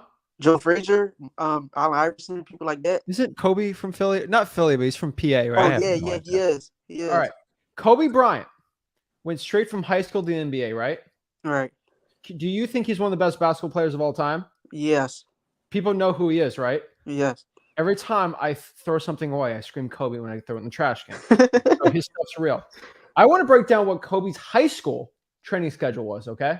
Okay. Just so everyone understands what it takes to be great. But okay? I thought he just got magically good No. overnight. He did what he calls the 666 workout, which is probably not the best name for a workout, but this is what he did. 6 months, 6 days a week, 6 hours a day. 2 hours of basketball skills, 2 hours of weightlifting, and 2 hours of cardio. He spent 6 hours a day training in high school to become where he is at now. Do you think he felt sorry for himself? He did it. He didn't stop. He did it. And because he did that, you know who he is. The people that you don't know about didn't do that. No one else is probably willing to do that, but he did it. Right? Yeah. He And Jalen, just understand everybody in wholesaling, they had to go through your same journey. If you think anybody bought their way through whole, you can't do it. If you buy your way through wholesaling, you go to gurus. Hey, show me this, show me that. In the beginning, if you can learn the skill set of making money almost out of nothing, your opportunities are really unlimited. Now, if you pay someone 5 or 10 grand, show me how to do this, they're going to all tell you, hey, Jalen, you need $5 grand a month of marketing to make this work. Why? Because it's the only way that's how they were taught. Me and Zach are very different on this. My best wholesale deals, by the way, I paid a guru to get started, like in the business, just to buy rental properties. I got killed. Then when I ran out of money, I figured out how to contract properties and do the wholesaling thing. And it was hard and painful. But honestly, wholesaling is what made me a success today, not what other gurus taught me, like buy properties, pay it down, and you'll be rich forever. It didn't work. It doesn't work like that way. So anybody can listen. You've ever watched Shark Tank? Like the guy that goes out and raises all the venture capital and like raises all these funds and they never sold the dang thing or never made a sales call. Nobody wants to invest in those businesses. Now, the guy who went door to door and banged on, the guy goes, listen, for 6 years, all I did is bang on doors. And honestly, the first 2 years, all they did is slam the door in my face. I finally got this contract. I sold 400 units like this. And then I got a contract to do 10,000. I don't know how to do it. You interested in partnering up with me? Dude, they go crazy because he's already proven the business model. Wholesaling, you, Jalen, have to prove the business model or it doesn't work. So many people like, Jalen, let me ask you, if I dropped 100 grand in your business, do you think you'd be more successful in wholesaling? Bro, I'm going to be honest with you. No, because if I can't get this job right now, what I'm going to do with the 100 bands? Like, you're going to waste it. Exactly. You're going to spend it on gurus and all the other stuff. So keep doing your journey. Just you got to kind of David Goggins through it. I love that guy. I hate to do it. He says 6 hours a day. He didn't stop. But like, dude, I could tell you about some painful journeys in my first 2 years. And like, I just kept going. Zach got started. He just kept going. All this kid did was a cold call. It's like, here's a cool, you don't get injured by doing wholesaling. So like, you're fine. You got no excuse. You won't break your legs. There's no excuse, man. Like if you want to be great at something, you're going to have to put in the effort. So stop worrying about what others think of you. Understand rejection's part of the business. And if you get rejected 2,000 times this next week, it's not going to change your life. You're going to find more people to reject you so you can find the opportunity that people are going to say yes to you. I agree. Okay, so all in all, just keep pushing through. Keep pushing through. Don't stop. Basically, that's what y'all like. All in all, get your first deal. Just get it. It doesn't matter. Let me ask you: if you shot 100,000 free throws or 10 free throws to get like to the next level of basketball, the person says, "I'll do whatever it takes." That's the one that's going to win. The one goes, after 100, I'm stopping because if I don't have a result after 100, it just doesn't work. The difference is it's you that's not working it. The system works. You just have to push through it. And along that journey is what's going to create the foundation for what you do. Okay. All right. I'm going to update y'all in like 3 weeks. All right. I got y'all. All right. Man. Remember me, y'all. I got y'all. Thank you so much. Appreciate y'all. Yeah. All right. See you. All right. Next we got Ollie. Bring him up. All right. Well, he didn't want to talk. Go next. Jamie. What's good? What's up? How can I help you become a better wholesaler today? Well, I guess my main question is, how would you guys go about training somebody? I know you guys talked about, like, if you can't do it yourself, then you can't really train somebody. But if you were to, because right now I don't have a lot of time. I'm like pretty busy with a couple of things, and I don't want to go into that. But essentially, how would you guys go about that if you weren't an expert? Well, it's hard to train somebody if you're not an expert at it, right? So it depends what you want to do. You can bring them to our video. Are you talking about cold calling specifically? Yeah, exactly. Because that's I feel like cold calling is probably the best marketing strategy that I can work on. If you are going to do that, which is not going to be a good strategy at all, but if you were going to do it, I would train it off of our trainings and our scripts. It's the only thing you can do. Why do you think it wouldn't be that good of an idea? Because you don't know how to cold call. And if you teach somebody how to cold call and you don't know how to do it, it's not going to end up well. Oh, I know how to cold call. I have like sales Okay. experience, and I know your script. I know How many wholesaling deals have you gotten from cold calling? I haven't worked on it, so I can't really say like How are you an expert? not for wholesaling. I worked in sales, so I've done. It doesn't make you a good cold caller for wholesaling, though, man. You're right. You're right. Because if you were, then it'd work out. So I would probably use our stuff because I know our stuff works. Yeah, that's okay. Well, I guess that's it. You know, that's all right. We get it going, man. Make sure you get the right lists. Our scripts work because we use it for our VAs, and that's pretty much it. Get them a yes, and then you can close the yes from there. all right. All right. Thank Good up. Amen. All right. Next, we got Rebecca. What is up? Hey guys. What's up? How's it in Alaska? It's starting to get winter. Oh no. How cold is it there right now? I think it was like 30 today. Yikes. 30. Yeah, degrees. We have That's like we have below snow on freezing, the right? ground. No. Oh, actually, yeah. Yeah. In Celsius. You want to hear something bad? I wore a jacket all day today in Florida. Oh God. It was And- 72. Well, it was 65 in the morning for full disclosure. It was like this morning, I think it was around 20. And I actually had to put on shoes. I had to skip the flip-flops. I'm in my Crocs still. Yeah. Man. And barely wearing a Listen, more power to you because it's how to survive an Alaskan winter. That's amazing. Oh, I couldn't do it. Well, I don't want to be here much longer, so I just need to really get this wholesaling stuff going because I'd rather be here during the summer and somewhere warm during the winter. Cool. All right. What's up? How can we help you out? No, the first guy you spoke to really was just reinforcing what I'm going through. You know, I did like 410 calls today. Just a lot of answering machines. So I'm trying to figure out, like, I got to get where my market is when people are home. I started about 2:00. So I might like wait another hour before I start tomorrow to see if I can get people on the actual phone. But I seem to have a pretty good list. At least I'm getting answering machines. So I know that somebody will eventually answer. I got another list. It's a senior list. I don't know if you guys seen it at all on PropStream. Yeah, I've heard about it. I don't feel comfortable going after someone based on age because then you can get some not legal trouble, but like I've just seen people get in trouble for that. So I just don't go near that because I don't think that's I just don't think that's a good thing to do. Because I've seen people a weird list. So I've seen people gotten targeted from district attorneys for going after age specific. So I don't like to go near that thing. Like there was a housewives lady, she got arrested and she was targeting people that were older. And I was like, you know what? I don't want to mess with this. Like that doesn't seem right. You know what? I'm just going to get away from it. You can do it. No. But like, if you can get in trouble for it, I'm not going to go near it. Yeah. Okay. Yeah. Back in the old days, I just seen that pop up. Back in the old days, ListSource, you could sort by demographic, by age. Yeah. And then, so we did our research and found, most people were over the age of 43 or 44 that did wholesale deals. Yeah. But there's some 30s in there and then 20s. The problem is when you start getting, in the upper 60s, Yeah. See, that's like, you're boy, like, you can get in trouble. You could, like, the problem is there's too many bad people as opposed to good. And if you get wrapped up in them.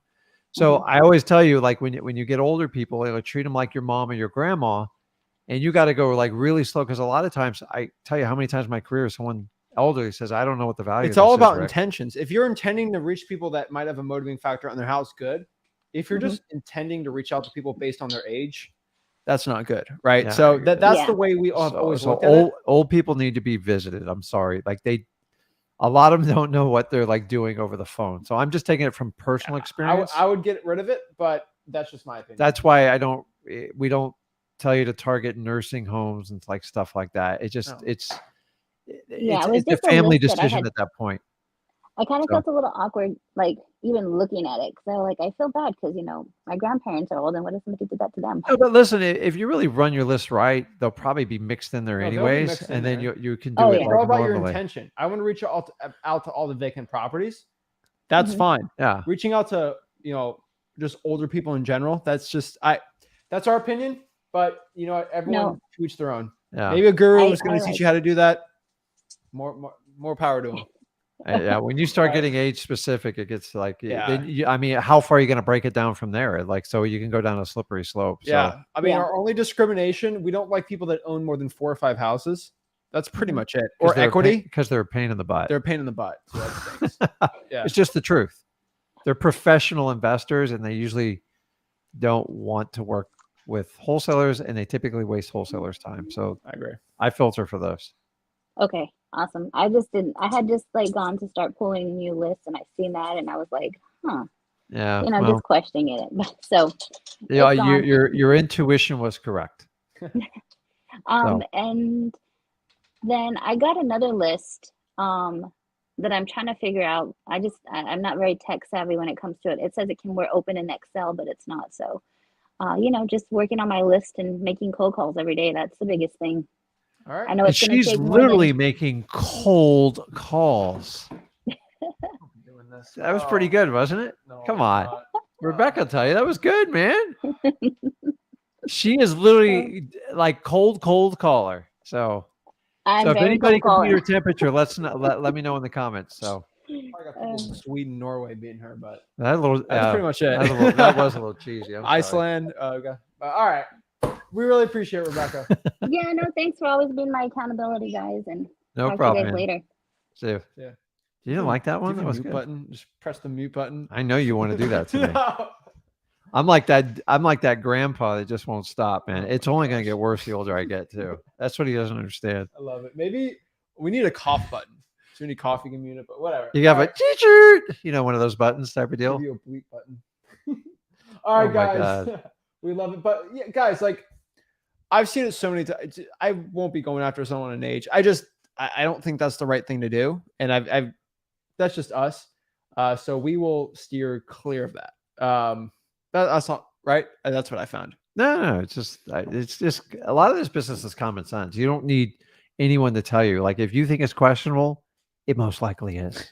It's just the truth. Yeah, I agree. So Yeah. let's go to the next one here. We got Tristan.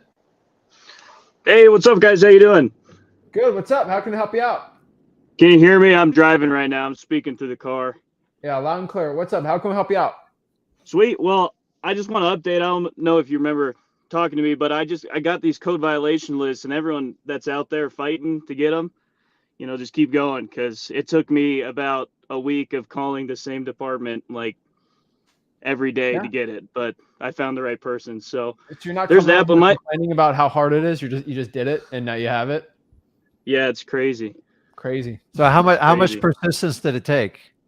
Well, I work every day, so I would eat and then just keep calling different code enforcement departments for about a week straight. So, Wow. and finally I got the right person that was in a good mood, and yeah, fun times. But Well, my question is, so I'm doing reverse driving for dollars for this list I got, and I know I'm totally doing it wrong, but when someone actually calls you, I do not know what to say. Like, I'll answer the phone, I'll be like, "Hi, this is Tristan," and then they'll just be like, "Hello?" I'm like, "Who's this?" And they're like, "I don't know. You wanted me to reach out," and I'm like, "Oh, well, that's a bad first impression." So I was just trying to ask what you guys do. you Pretty wanna take easy. this one. It's an easy This one. is simple, right? Let's Yeah. direct. You told me to reach out. Yeah. So I probably left a postcard, or if not a postcard, a little sticky note, whatever you put on there. I probably put a little sticky note on there, just trying to reach out to people in the neighborhood. I'm actually looking to buy some properties for cash. Are you looking to sell your property? That's it. I just wanted to reach out and talk to you, see if you're looking to sell it. We're looking to me and my partner are looking to buy more properties around the area for cash. Are you looking to sell it? That's it. Most of the time it's going to be a no, but maybe 5% they're going to say yes, and then you get in the conversation from there. Sweet. Yeah, Remember- I think I've done about, what's that? Remember that first 20 to 30 seconds, you got to get through that awkwardness. You're obligated to remember, they're not obligated to. So when they call you, remember, they're in complete guard mode, and your job is to try to get it down. So you got to try to connect with them. Ask the question. So, hey, I was calling people around the area. No, you're not calling. So, hey, so I put those notes out for people in the area and properties we might be looking to buy. We went by the property. That seemed like something we wanted to actually buy. It didn't seem you were there, but are you looking to sell your house at all? We're looking to buy some houses. That's it. Yeah. And you're just qualifying them. And then right from there, once you get past that and there's interest, there's no point moving forward if they're not. Yeah. See, you got to cut it off when they say no. So, and then if not, you can go into your regular qualification MCTP and you just got to get through it. Honestly, you got to get through that first 30 seconds and understanding a majority of them are just inquisitive. That's the loop of reverse driving for dollars. Like, it has a high response rate because everyone responds to a sticky note on their door. It's just like, you put a note on anyone's door, most people are going to call it back. Because it's the inquisitive part of them. Like, why are they leaving a note on my door? So I expect them to call guarded. Like, who is this? What are you doing? Go, hey, just out looking for some houses in the area. Do you have any interest in selling your property? So Tristan, let's go over it really quick. Hello. I just got a call. I just got a sticky note here. Who is this? This is Tristan, and what do you want? I'm reaching out to people because me and my partners are in the area of looking to get some more properties, and I was just wondering if you were interested in selling. We offer cash and we close pretty quickly. No. All right. Well, you have a good rest of the day. That's the average call. Yeah. It's like, right. That's it. Dude, put you on the spot. You did well. You're good to go. Jeez, write it man, down. jeez. That's going to be easier, man. Like, write it down on your phone under your notes, like if it's stressing you out. But dude, that was perfect. That'll get you a deal if it's a deal. Every time. Sweet. And I had another question here. So I think I've heard you guys talk about before, and unfortunately I don't get to hop on here as much as I want because I'm at work whenever you guys go live. But what's like the biggest problem with HOAs? Do I just kind of have to ask about like how restrictive they are, or just like not go for them at all? Ask the seller. Like, I did my live calls Tuesday. I just asked about how's the HOA in the community. Yeah. So you're really just looking for anything that's going to disqualify you from buying it. Like, you have to wait 2 years to sell it. No LLCs, no rentals. Yeah. Rentals, stuff like that. Like, you don't want to fish in a pond where they don't want you. And that's not a battle, especially if you're just starting out wholesaling. Like, listen, you do deals in HOAs. Like, they're one of the motivating factors why a lot of people sell. But if they have they go, oh yeah, you can't resell for a year, or you can't rent for the first 2 years. Every obstacle an HOA gives you is going to make it much, much harder for you. So just see what you're up against. The homeowner always knows, by the way, always. Oh, yeah. Awesome. Well, thanks, guys. I'm working my butt off. I'm getting excited, man. I've changed up my whole schedule just because I get home around 5 and I'll cold call for about an hour and a half.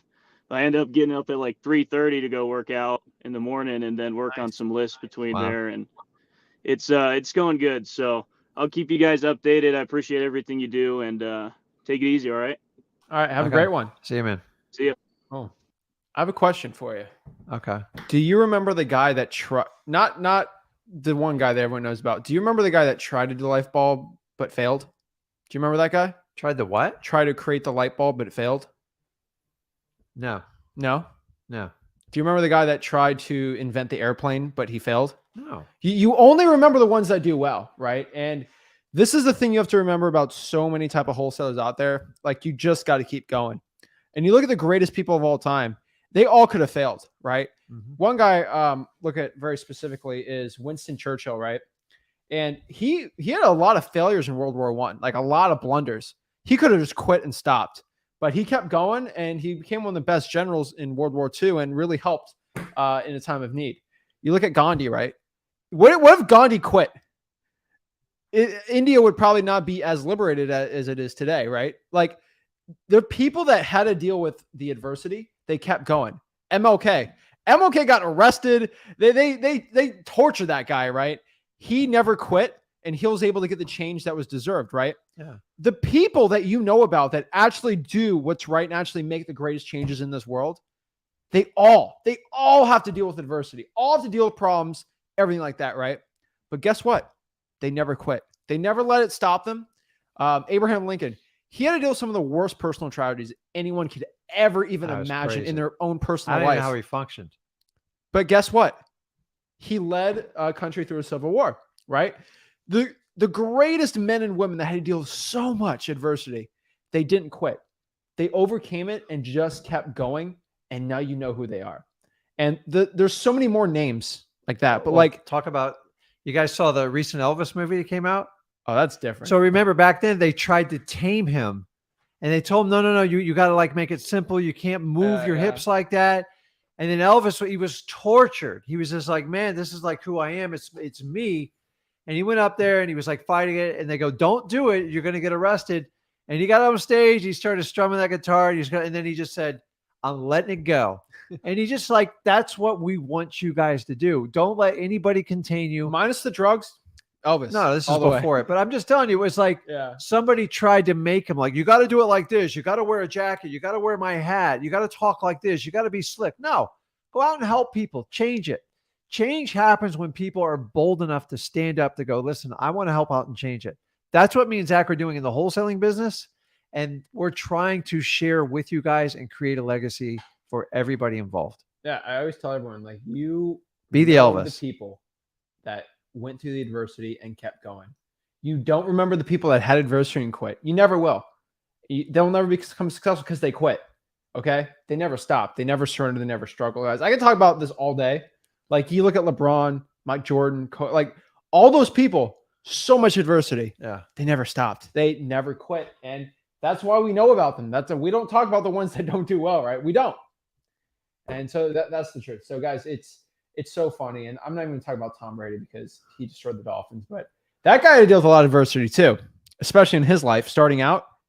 And he went through all of it. Everyone telling him he's not good. Just He kept got a going. first round pick. So he went and polished himself off. So think about this. Tom probably whipped up a couple 100,000 cold calls before he got really good. And so many people just want to make 500 calls and go, I don't understand why this not working. I'm like, trust me, it's part of the process in your journey. Like, I would love to give you this shortcut and go, listen, you make these 10 phone calls, you're going to get 3 deals. I'd love it. Honestly, if you get that, let's give it to me because I'll work it too. Like, it doesn't exist. And that's the problem, guys. You're being sold stuff. Like, if you feel me, I'm going to show you how to do it. By the way, all the other, they're going through the same journey that me and Zach, the reality is they're doing the same thing you did. They just have more experience along the way. But don't think you can substitute the experience in the journey by paying someone a fee. You can't do it. Go to Grant Cardone. He's going to tell you the same thing. Dude, you're going to make 100,000 cold calls before you even like figure my business out. Yeah, that's everyone. So you all have to go through the adversity and struggle. Like, it's just, we all want to skip it. I wanted to skip it. I couldn't skip it. I had to go through a lot of struggles too. Guys, everybody that's great had to go through something. You are not going to be the only person in the world to go through struggles in your life. I'm sorry to say, but you are not. Okay, guys, it drives me so many crazy. Let's just toughen it up, man. Like this. Listen to wholesaling. I'm not going to make that comment. No, I won't do it. If you quit, you will not be remembered. And if you can live with that, that's fine. But it's just the truth. So. And then you're going to start something else and you're going to quit that. You're going to find out that the quitting's in you. It's not always, we've already proven the wholesaling model, but like, just get something, commit to it and do it. Like, it's just, the reason I'm sitting here is because I made a drastic change when it was completely unpopular and I went completely against the grain, left a corporate job with a good college education because I hated everything I was doing. And I don't know what Zach would be doing. Zach would have been successful no matter what, but maybe he would have done something else other than wholesaling, and we wouldn't have this gift in front of you today. I would be a top 1% realtor. I don't know. That's selling one house. I don't know. Like, guys, sometimes, like, I got to be honest with you, sometimes the change is bigger than you. Sometimes it's your kids. Sometimes it's your mom. Sometimes you want to take care of people that can't take care of themselves. So go find a way to get it done. And if wholesaling resonates to you, sometimes you have to do it for the greater cause. So some of you were talking about like, hey, this is what I need to get out of it. And some of you look at like, hey, this is what I can create a legacy for my family. Legacies are not created in months. I just want you to understand that. There's societies that go back that took hundreds, if not thousands of years to create the environment they had. I'm talking about a year or two. And guys, I'm telling you, when you get to my age, dude, it blows by. It goes by so fast. So I agree. So make sure you guys subscribe. And Destino, what's up? Yo, what's up, Zach? Rick, good to meet you. what's going on, man? What's up, man? He's I watch driving, you. isn't he? Yeah, stay safe, man. What's up? What's your question? How can I help you out? Yeah, I'm driving, but I'm kind of used to it. So can I add some of your clauses, like that you guys have on your contract, to a realtor contract, like on the additional terms? In New York? Oh no, you're in PA. You're doing PA from New York. I'm doing PA, yeah. Yeah, you can. Yeah. Contracts are not as crazy as you think. Contracts are just words on a piece of paper, and there's not one cure-all contract for everything. It's actually shocking how much you can go from just like a napkin, right? So people really think contracts are only for lawyers. Like, no. Okay.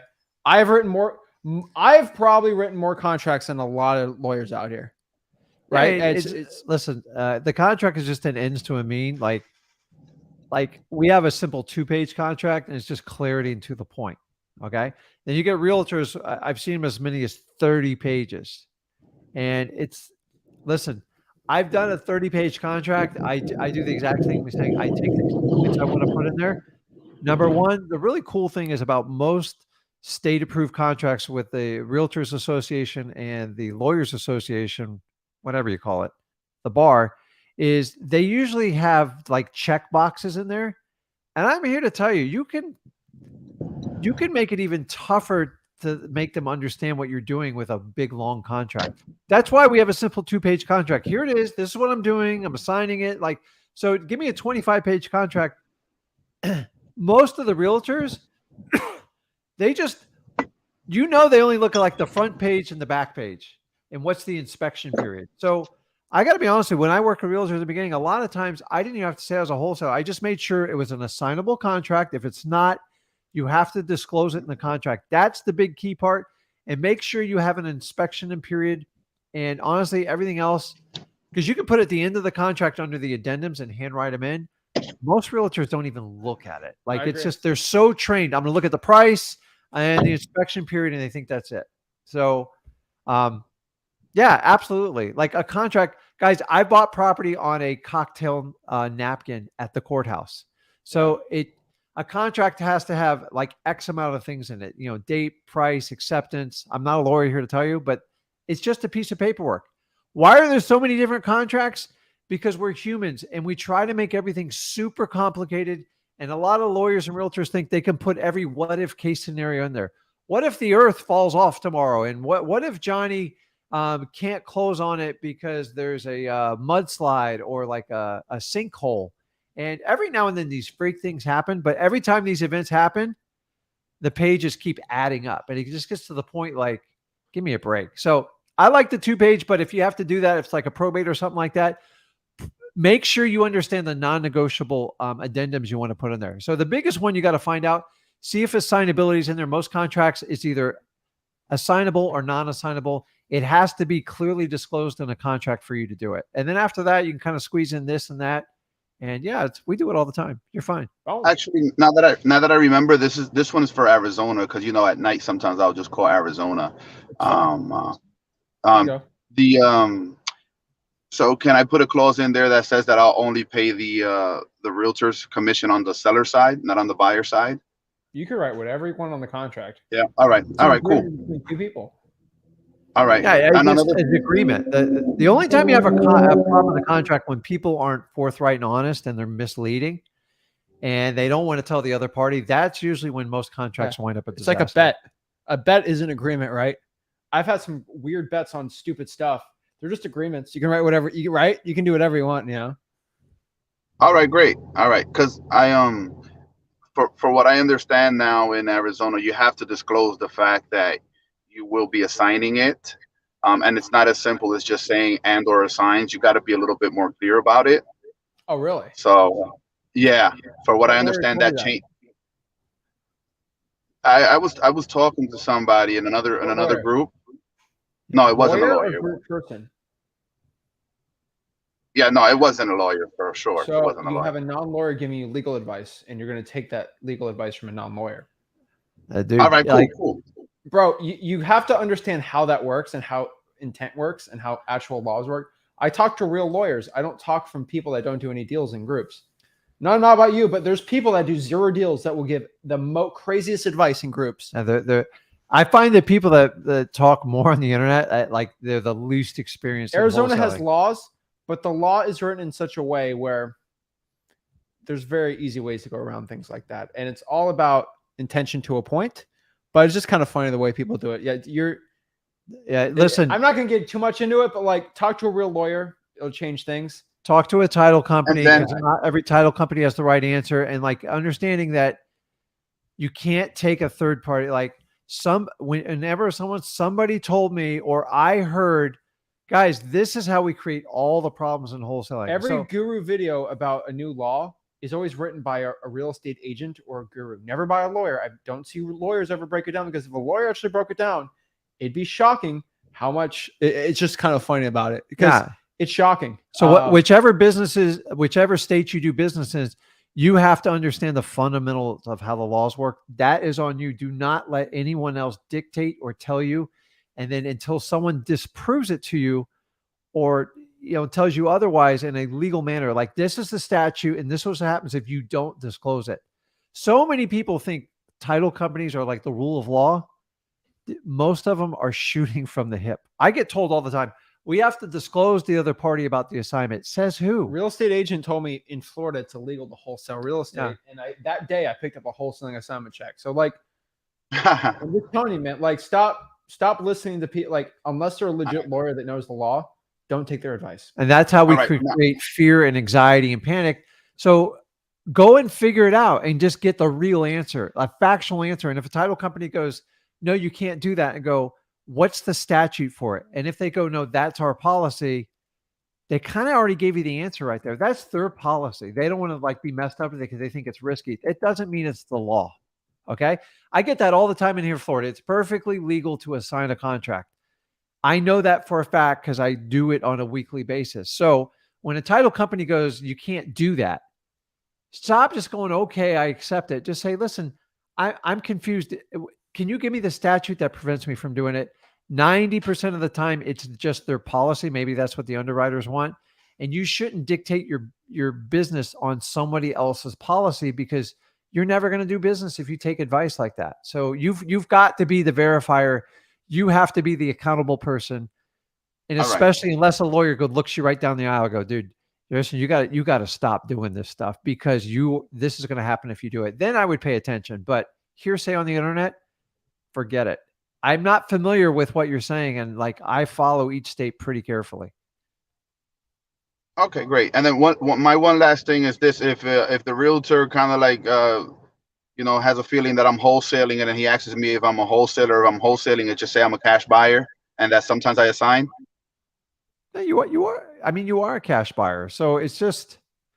Listen, guys. Here's the thing: I'm not a lawyer. I'm not giving you legal advice, nor Zach. If you're doing business in the state and you're a particular wholesaler, you've got to go and read like the rules and regs. And then if you need it, interpret with a lawyer, review it with a lawyer and a title company. Like every state's a little bit different. But when you take hearsay from people, I don't know. So here's what I'm going to tell you. I might be giving you bad information because I don't transact in Arizona a lot. So it's irresponsible to say this. So I want you to go do your homework. Educate yourself first, and then share it with the community and show the facts, and we can go from there. And understand, when people write statutes, a lot of them are written like so-called politicians, and they're loose and they're weird. So sometimes it's just a disclosure in your contract or something like that.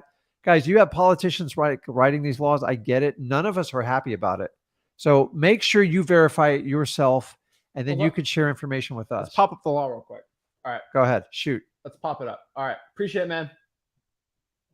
Thank you, guys. Okay, see you. So let's pop up the law real quick, just so everybody understands what the law reads. And it's always funny how every lawyer will tell you. but let's go in the law. All right. So this is the, what is it called? HB 2747, whatever it's called. Wholesale buyers, wholesale sellers to unlawful practice definitions. Before the parties enter into any binding agreement, a wholesale buyer, a wholesale buyer shall disclose in writing to a seller that the buyer is a wholesale buyer. A wholesale seller of a residential real estate shall disclose in writing to the buyer that the seller is a wholesale seller that holds an equitable interest in the real estate property, and the wholesale seller may not be able to convey title to the property. Now, stating any other provisions contained in the contract for sale, if the wholesale buyer violates this section, the seller may, this is the worst case scenario. Are you ready? The seller may, or is it, wait. The seller may cancel the contract at any time prior to close of escrow without the penalty and may retain EMD paid by the wholesale buyer if violates this section. So the worst case scenario is you lose your EMD. That's the worst. That is the worst penalty ever. Okay. They lose their EMD. That's worst. Okay. Now, notwithstanding any provisions contained in the contract, if the wholesale seller violates this, the buyer may cancel the contract if you don't disclose to the cash buyer. Now, for purpose of the session, residential real estate means real property with fewer than 5 dwelling units. Wholesale buyer means a person or entity that enters into a purchase contract for residential real estate as the buyer and assigns that same contract to another person or entity. Let everybody understand this. The definition of that's very, very vague, because when you start looking at things of a person or entity that enters into a contract for residential real estate as a buyer and then assigns that same contract to another person or entity. Here's the thing. If your entire intention is not to assign it, then they can't cancel out of the contract. They can only cancel out when you have shown that you're going to assign the property.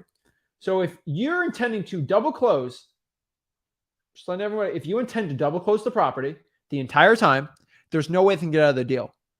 Until they find out unless you're actually assigning it, then they get out of it. But if you're intending to double close the entire time and you approach the double close, and then let's say at closing, you do an assignment instead of the double close, you switch the day before, that's it, right? So like, I feel it's so funny when people are like, I have to. But wholesale seller, a person that enters into a PSA for as the seller that does not hold legal title to the real property. Unfortunately, a seller doesn't actually, theoretically, okay, that makes sense. And then assigns the same contract. So you theoretically could double close here, but really, even if you wholesale it, the worst case scenario, you lose the EMD. But if your intention is to double close the entire time, they can't get out of it and you can't get in trouble with it. These laws are hilarious, though. It's just they're so poorly written. They're poorly written on purpose. It's gonna be hard to enforce, but like you can't let it scare you. Where like I'm not gonna do anything, and you don't want to scare your sellers and your buyers. Just listen, just do the right thing. Most people, they want a good deal. Most people want to get rid of a property that's a problem. You're just helping the exchange. We've had a few bad apples that's created this mess. Let's go over worst case scenario in Arizona. Okay. I put the property under contract. I don't give them a disclosure form, which Arizona wants you to say, here's the disclosure form saying that I might assign this in. It says I'm a wholesale buyer. Yeah. I'm not a wholesale buyer. I actually buy here's the thing. The definition of a wholesale buyer is somebody that assigns contracts. I close real estate myself, or me and my partner will. So I theoretically am not just a wholesale buyer. I'm actually a real buyer. So worst case scenario, if I have to do wholesale buyer means I've done it before, then it won't matter. Sign my disclosure agreement. Guys, worst case scenario, they say, wait, you do the seller walkthrough. You're assigning this. I can get out of it. Actually, I am not assigning it. I'm actually purchasing it myself. Yeah. They can't get out of it because I'm intending on double closing it now. So if they ever hit with wait, I'm going to get out of it. Guess what? The title company is like, are you assigning this? No, I'm double closing it. There's nothing that seller can do. These laws are written so poorly and every guru wants to freak you out. It's just hilarious. Yeah, guys. So that's why you want to make sure you go for the no to get the right price. Not legal advice. Not legal advice. Not legal advice. Yeah, so they're tired of people in the state of Arizona like buying properties at average price and trying to mark them up and sell them with it's no so poorly written interest because it would never pass if it was a legit law. So even if you assign it, if your intention is different, you'll be good to go. You know what I mean by that. But guys, Yeah. So it's not so legal funny. advice, guys. I'm just telling you, like, you got to read into it and just don't. So many people tell you got to do this and that. You just read the laws, verify it, and then just don't let it scare you from doing business. Yeah. Go out and help people, create value within it, and create a win-win for everybody involved, including your cash buyer, which is kind of the point of what we've been talking Yeah. about today. And the last part is any person that says this Arizona law is crazy, they're 100% probably a licensed real estate agent because that's all they care. So guys, that law is so stupid. But guys, that's it. This is the new economy in wholesaling real estate. This is the new way of wholesaling, guys. If you care about people, you will do well. This is Zach Ginn signing out. Rick Ginn signing out. I'll be on tomorrow, 5 p.m. Eastern. So if I missed anybody, hop on there. I'm happy to answer your questions. So we appreciate you guys. Thank you. Guys. Have a blessed one, guys.